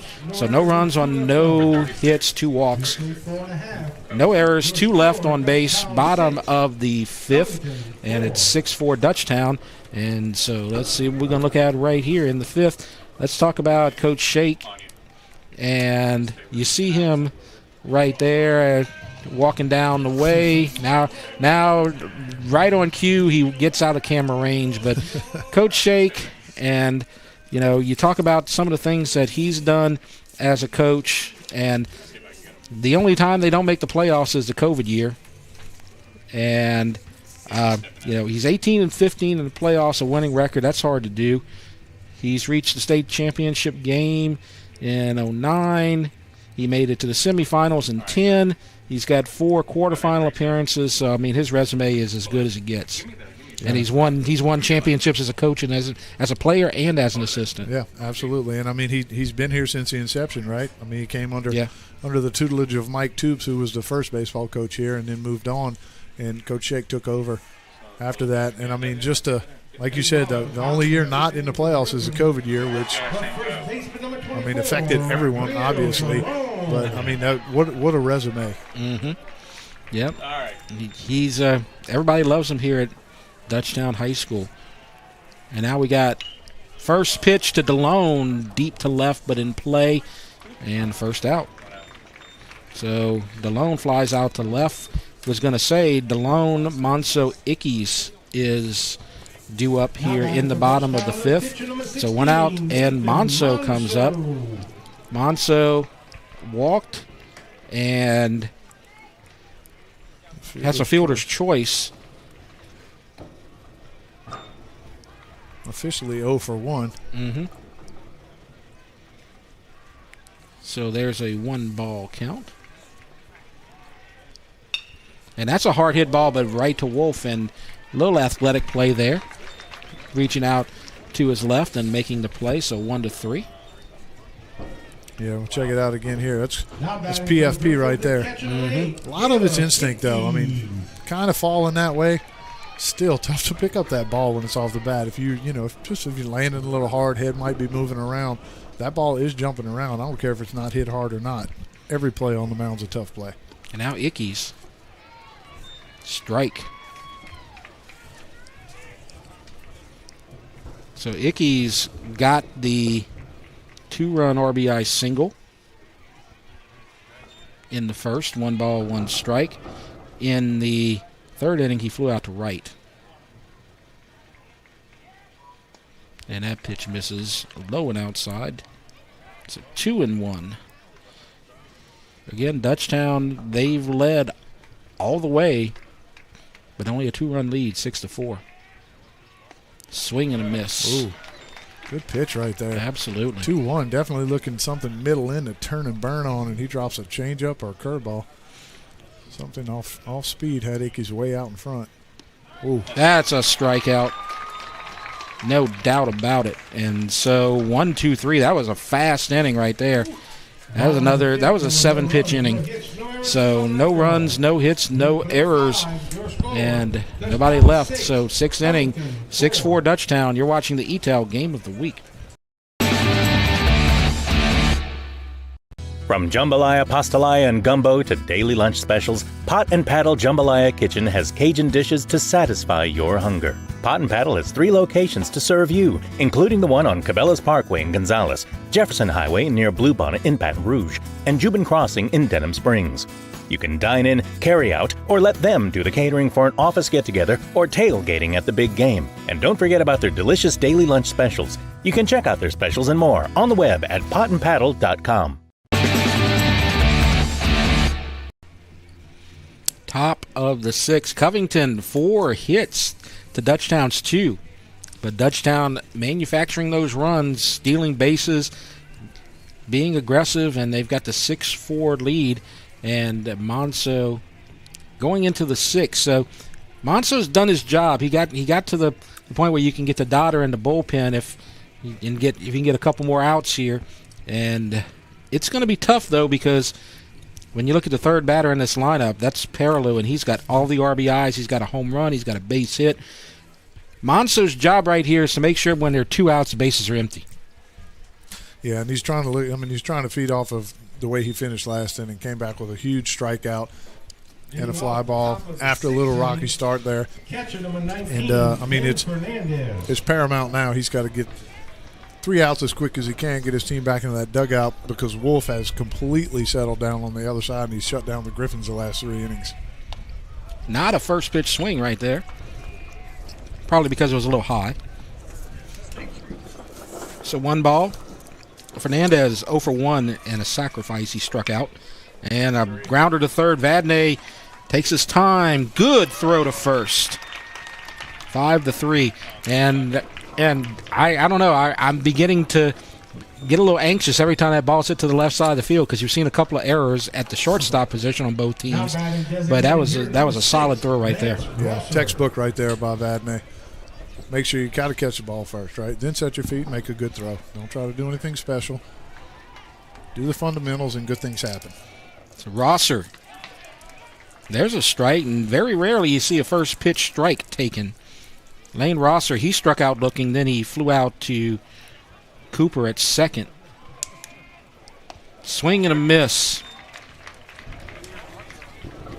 That's that pitch just on the outside there. You see him get it called strike 1.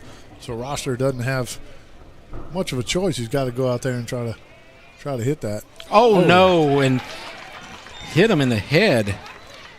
And now Perilou, the RBI guy, comes to the plate with a runner at first. Home run would tie the game. Nearly got what he needed with the first out and 2 strikes.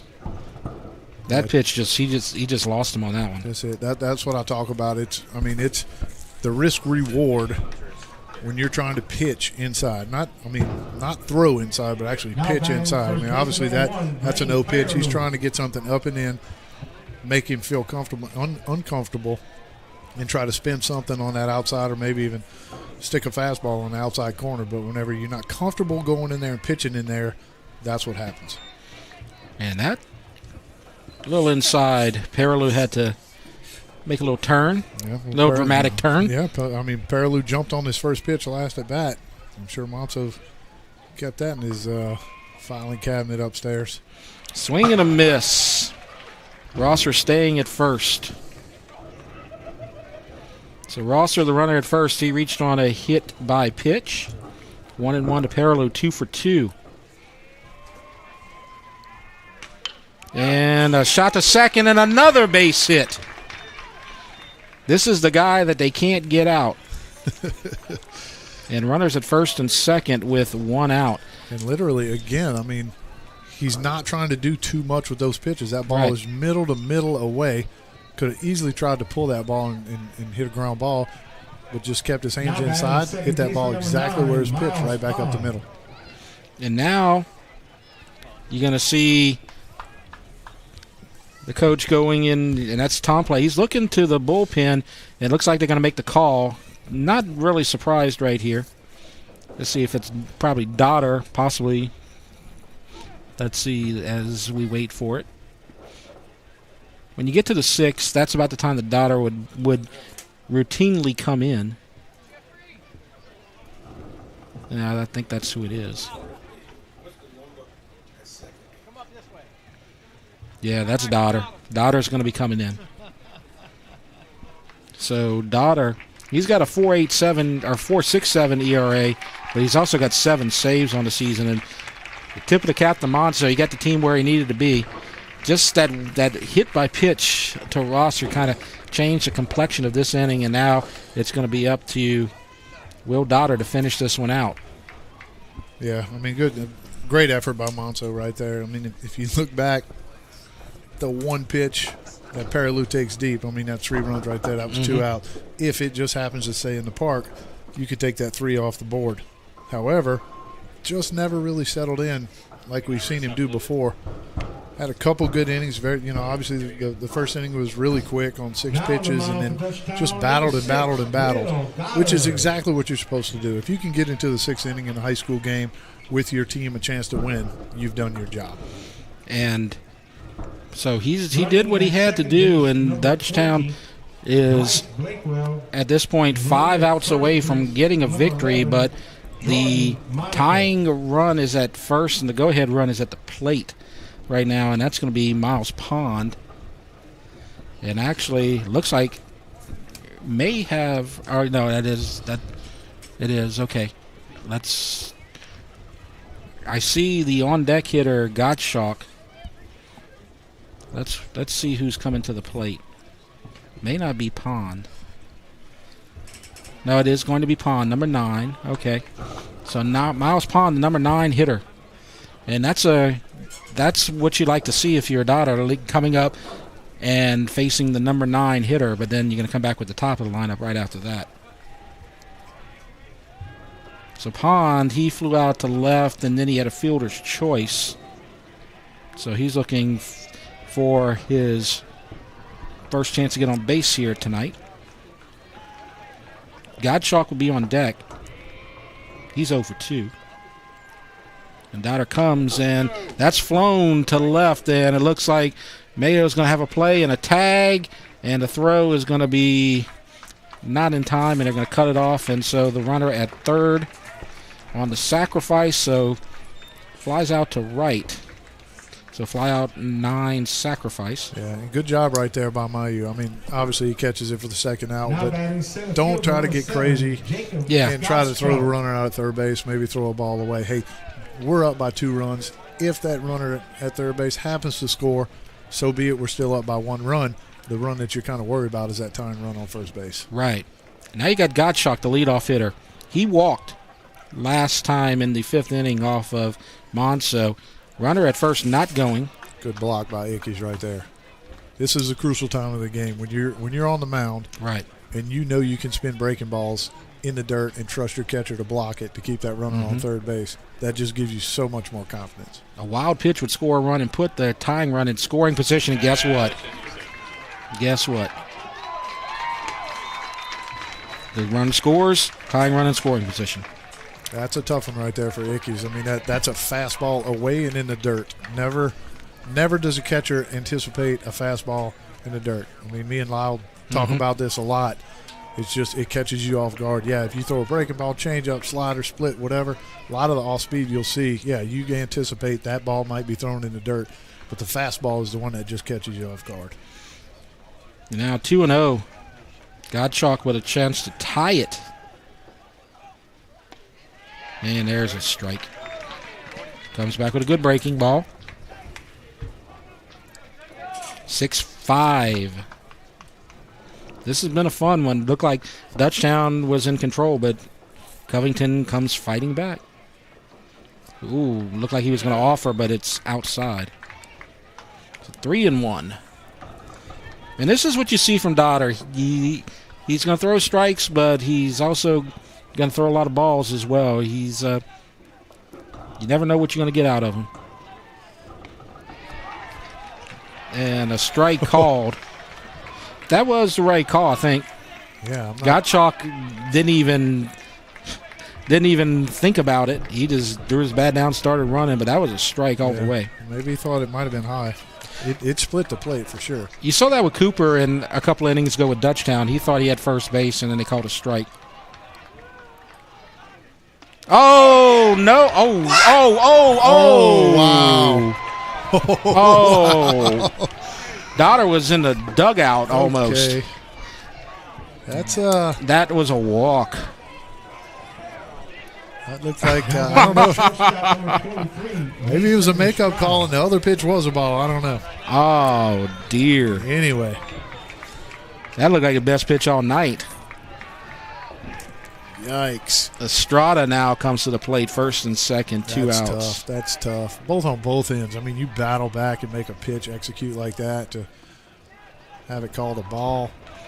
Now another ball. Good take by Gottschalk, though. Mm-hmm. Oh, looked like Dutchtown was out of the inning.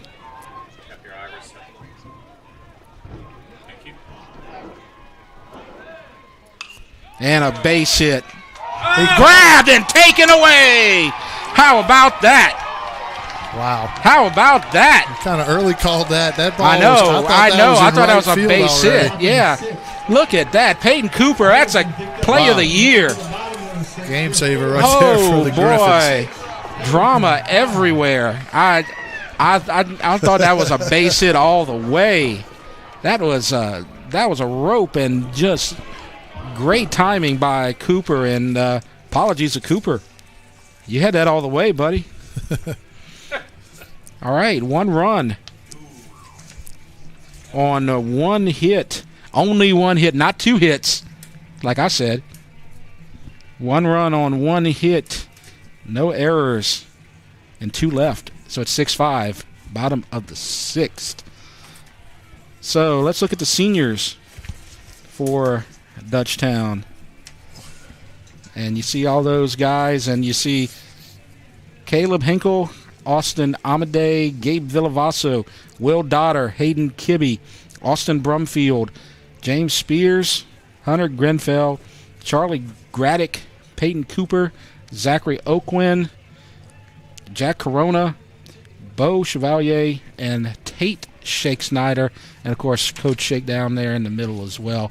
And so a lot of seniors. This is a big program they got at Dutchtown. They got lots of players. You got the JV, you got the freshmen, and these guys just have lots of guys that have been there for 4 years and here starting and on the bench. Yeah, exactly. I mean, you just see these guys just love to be a part of the program. You know, whether or not they get minimal playing time or what have you, they just want to be part of this program. You know, and you see them; they're always going to last their 4 years through here.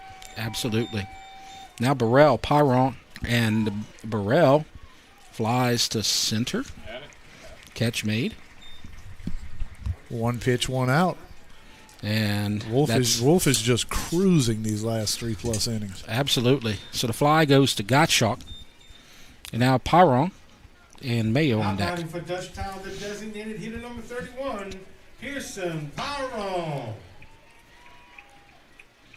Ball inside. That was a dramatic top of the sixth inning. Now the count goes to 2-0. It looked like Covington was going to get the game-tying run, but a beautiful play by Peyton Cooper. Saved the inning, saved possibly the game. 3-0. But you had that dramatic inning where you thought that you had to call strike 3, but it was actually ball 4. Lots of drama in that last inning. Actually, the last 2 pitches. Exactly. One was a ball for a walk, and the next one was a rocket to the second baseman. Great play. So 3-1. 3-2. So looks like it's kind of expanding, maybe a little bit off the corners, but not up or down. And that's pushed out of play, left field. So it's 6-5 now. Covington keeps fighting back. They got 3 in the second. They got 1 in the fourth and 1 in the sixth. And he pushes that off of himself. And that ball just kind of tracked him, huh? It looked like it started in inner third and just rode in on Pearson's hands there. Lucky to foul that one off to survive for another pitch. 3-2. And that one in the corner, foul. Made good contact, a little bit ahead. Rolls all the way to the fence. So Pyron flew out to center, then grounded out to short. Mayo on deck. 2 hits for the Griffins. And they got 6 runs across the plate so far. Good battle. Good battle right here. Good job. Good battle on both ends. So Pyron hadn't been in the starting lineup for a while, and he's just kind of getting back used to it, getting back in the swing of things here. And fighting him off, trying to get on base.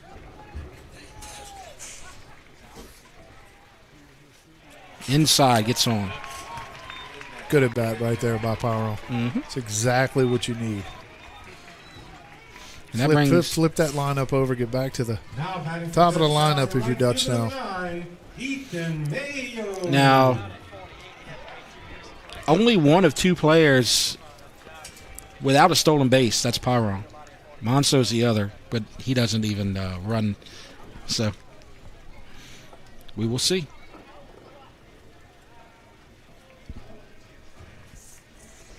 So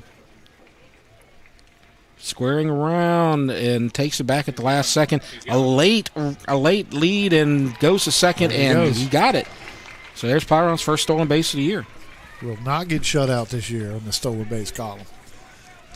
Looking ahead to the 7th inning, you're going to have Dotter on the mound, and he's going to face 3, 4, 5. That's Wolf, Edwards, and Fauntleroy.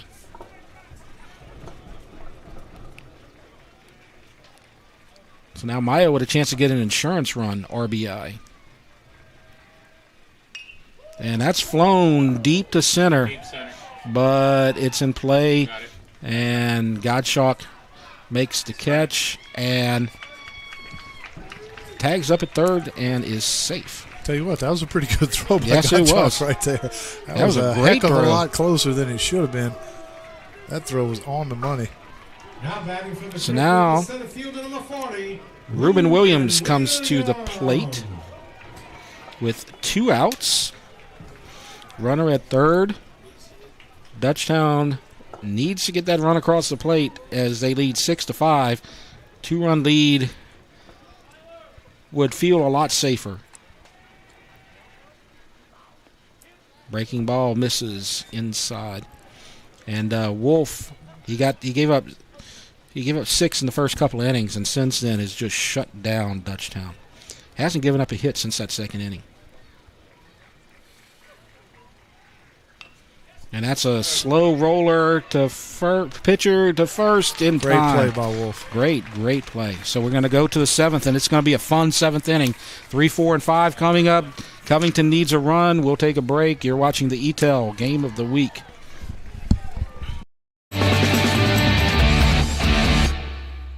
The Title Law Firm has been fighting for our clients to get their best recovery for over 20 years.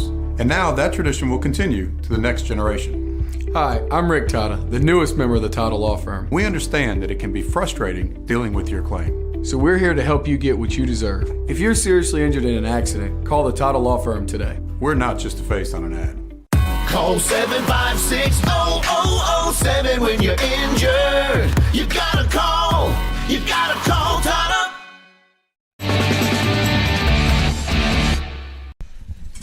Playoff baseball, 1-run game, 7th inning. Doesn't get any better than that. I'm Jeff Portion. He's Mike Moeller, and we're going to see if Will Dotter can come out the bullpen and get the save. He's going to face 3-4-5, Wolf, Edwards, and Fauntleroy. And Dutchtown fortunate to still be in the lead as got to bring it up again. It looked like Estrada had a sure base hit to tie this game, and Peyton Cooper just made a stab in the dark and made the play and saved this game so far for the Griffins. Yeah, I mean, it's playoff baseball. Mm-hmm. It's game one. I don't care what the power rank is on or whatever. There's two teams that come to play, two pitchers that want to bring, their team to the next round. Looked like it could have got out of hand after the bottom of the first. Covington answers. It's been a close game ever since. And now the pitcher can do some damage right here at the plate. Wolf takes the ball.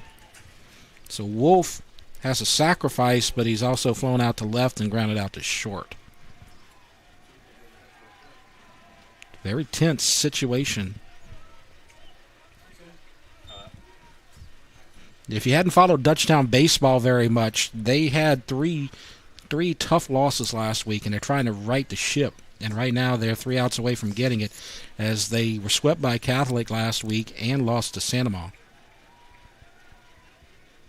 And there's a bouncer to third, and Vadney's got it. Throw in time, 1 out. That ball almost scooted under there. I know. I'm thinking that last little hop kind of hugged the ground. Great job by staying down on that ball. So 1 out, 2 outs to go for Dutchtown. This Covington team, though, is tough. They've shown it. They've already beaten Dutchtown once here tonight. These two teams, it looks like, their separation is razor thin. Covington has a 1-run victory, and right now Dutchtown has a 1-run lead in the second game of the season. So 0-1, the count. Very key for Dotter to work ahead. I mean, he's got one of the best breaking balls you'll see, right? But not so effective if you're pitching from behind all the time. Yep. Evens a count, 1-1.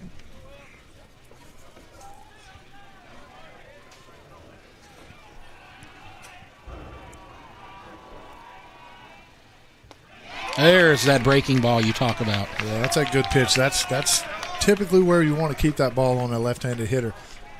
You want to be careful of trying to drop that thing on his back foot, because if you just miss, if you leave that up just a little bit, that's a left-hander's happy zone. They love to drop the head on that pitch. Swing and a miss. 2 outs. Great pitch right there, and that's a fine line. You'll see Dotter, I just talked about it. If you leave that pitch up just a little bit, Estrada gets ahead of the bat on it, but he started that ball as a strike for a long time, broke it off, doesn't quite make it to the plate, finishes in the dirt and gets a swing and miss. So Dutchtown 1 out away, and Fauntleroy is the batter. He's the left fielder. He singled twice, scored once, also flew out to center.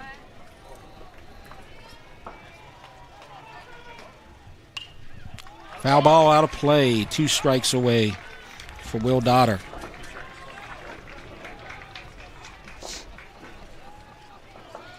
Dotter looking for his 8th save of the season. 0-1. Fly to right. Does Mayo have a play? I don't think so. Ooh. Now it's 1 strike. Playoff baseball. Good hustle by so both much those on guys. the line. I think there was only like 2 or 3 guys that didn't go over to try to catch that ball there. Yep. So Covington's season now comes down to 1 strike.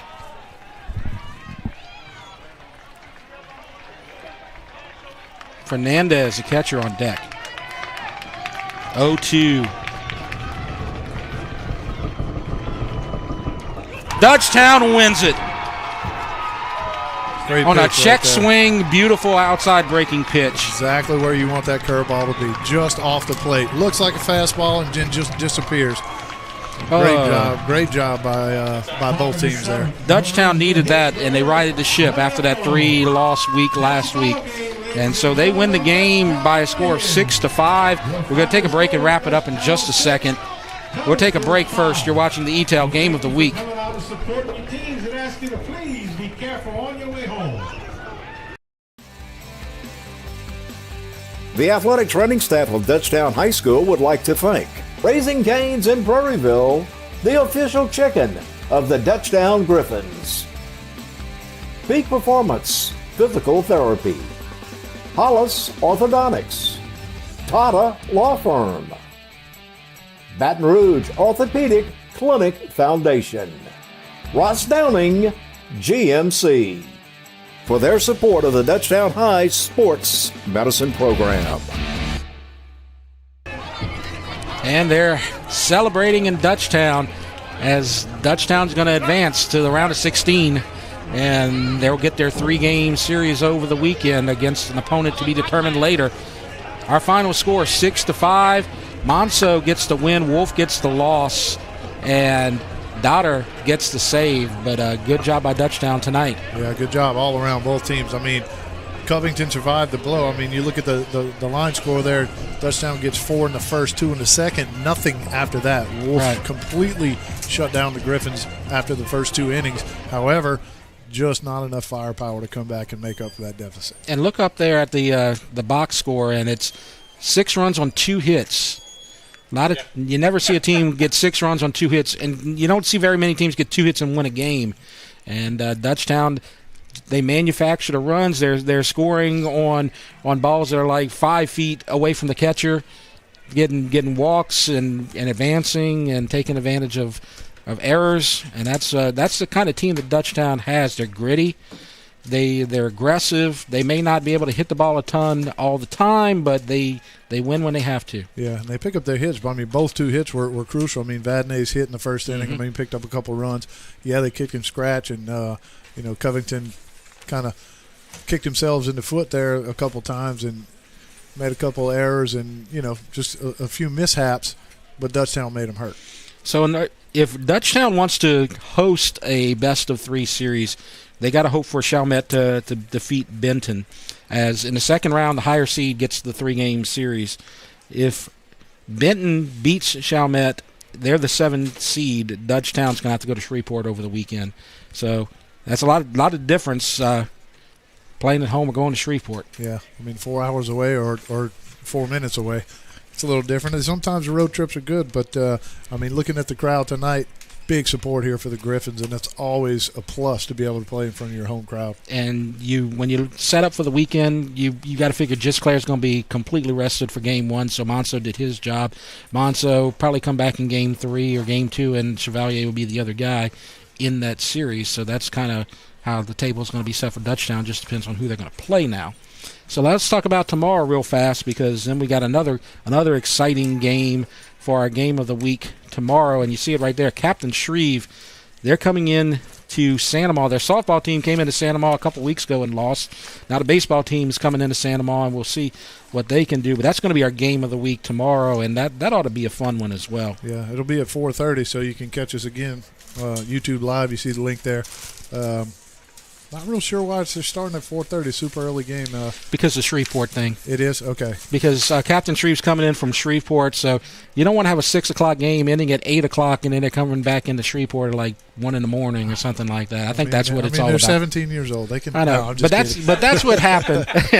That's what happened when Dutchtown softball team went to Benton a couple of weeks ago. Okay. They left in the morning before school, got out there, played, and got back before it was 1 a.m. and it's gotcha. And like senior exams start in a couple of days, so they probably need as much time as they can get. So, but I kind of look. Tomorrow's games, Captain Shreve and Santamar, kind of probably the same matchup because, I mean, I know we're probably going to see Zephyr from the Santa Maria side, and I'm sure Captain Sharif has a number one that can match up with him, much like that we saw tonight from Wolf and Monso. And the difference is they played a really tough district, too, because you're talking about Benton and Houghton and Byrd and all those teams up there, and they're competing with those guys. So they come from a really good district, so they're going to have some players. Absolutely. It's going to be a good one tomorrow. Join us if you can at 4:30. All right. So we'd like to remind everyone that you can watch our games live streamed on ETEL's YouTube channel each week, as well as the replays on TV on ETEL Channel 4. Thanks for watching tonight, and again,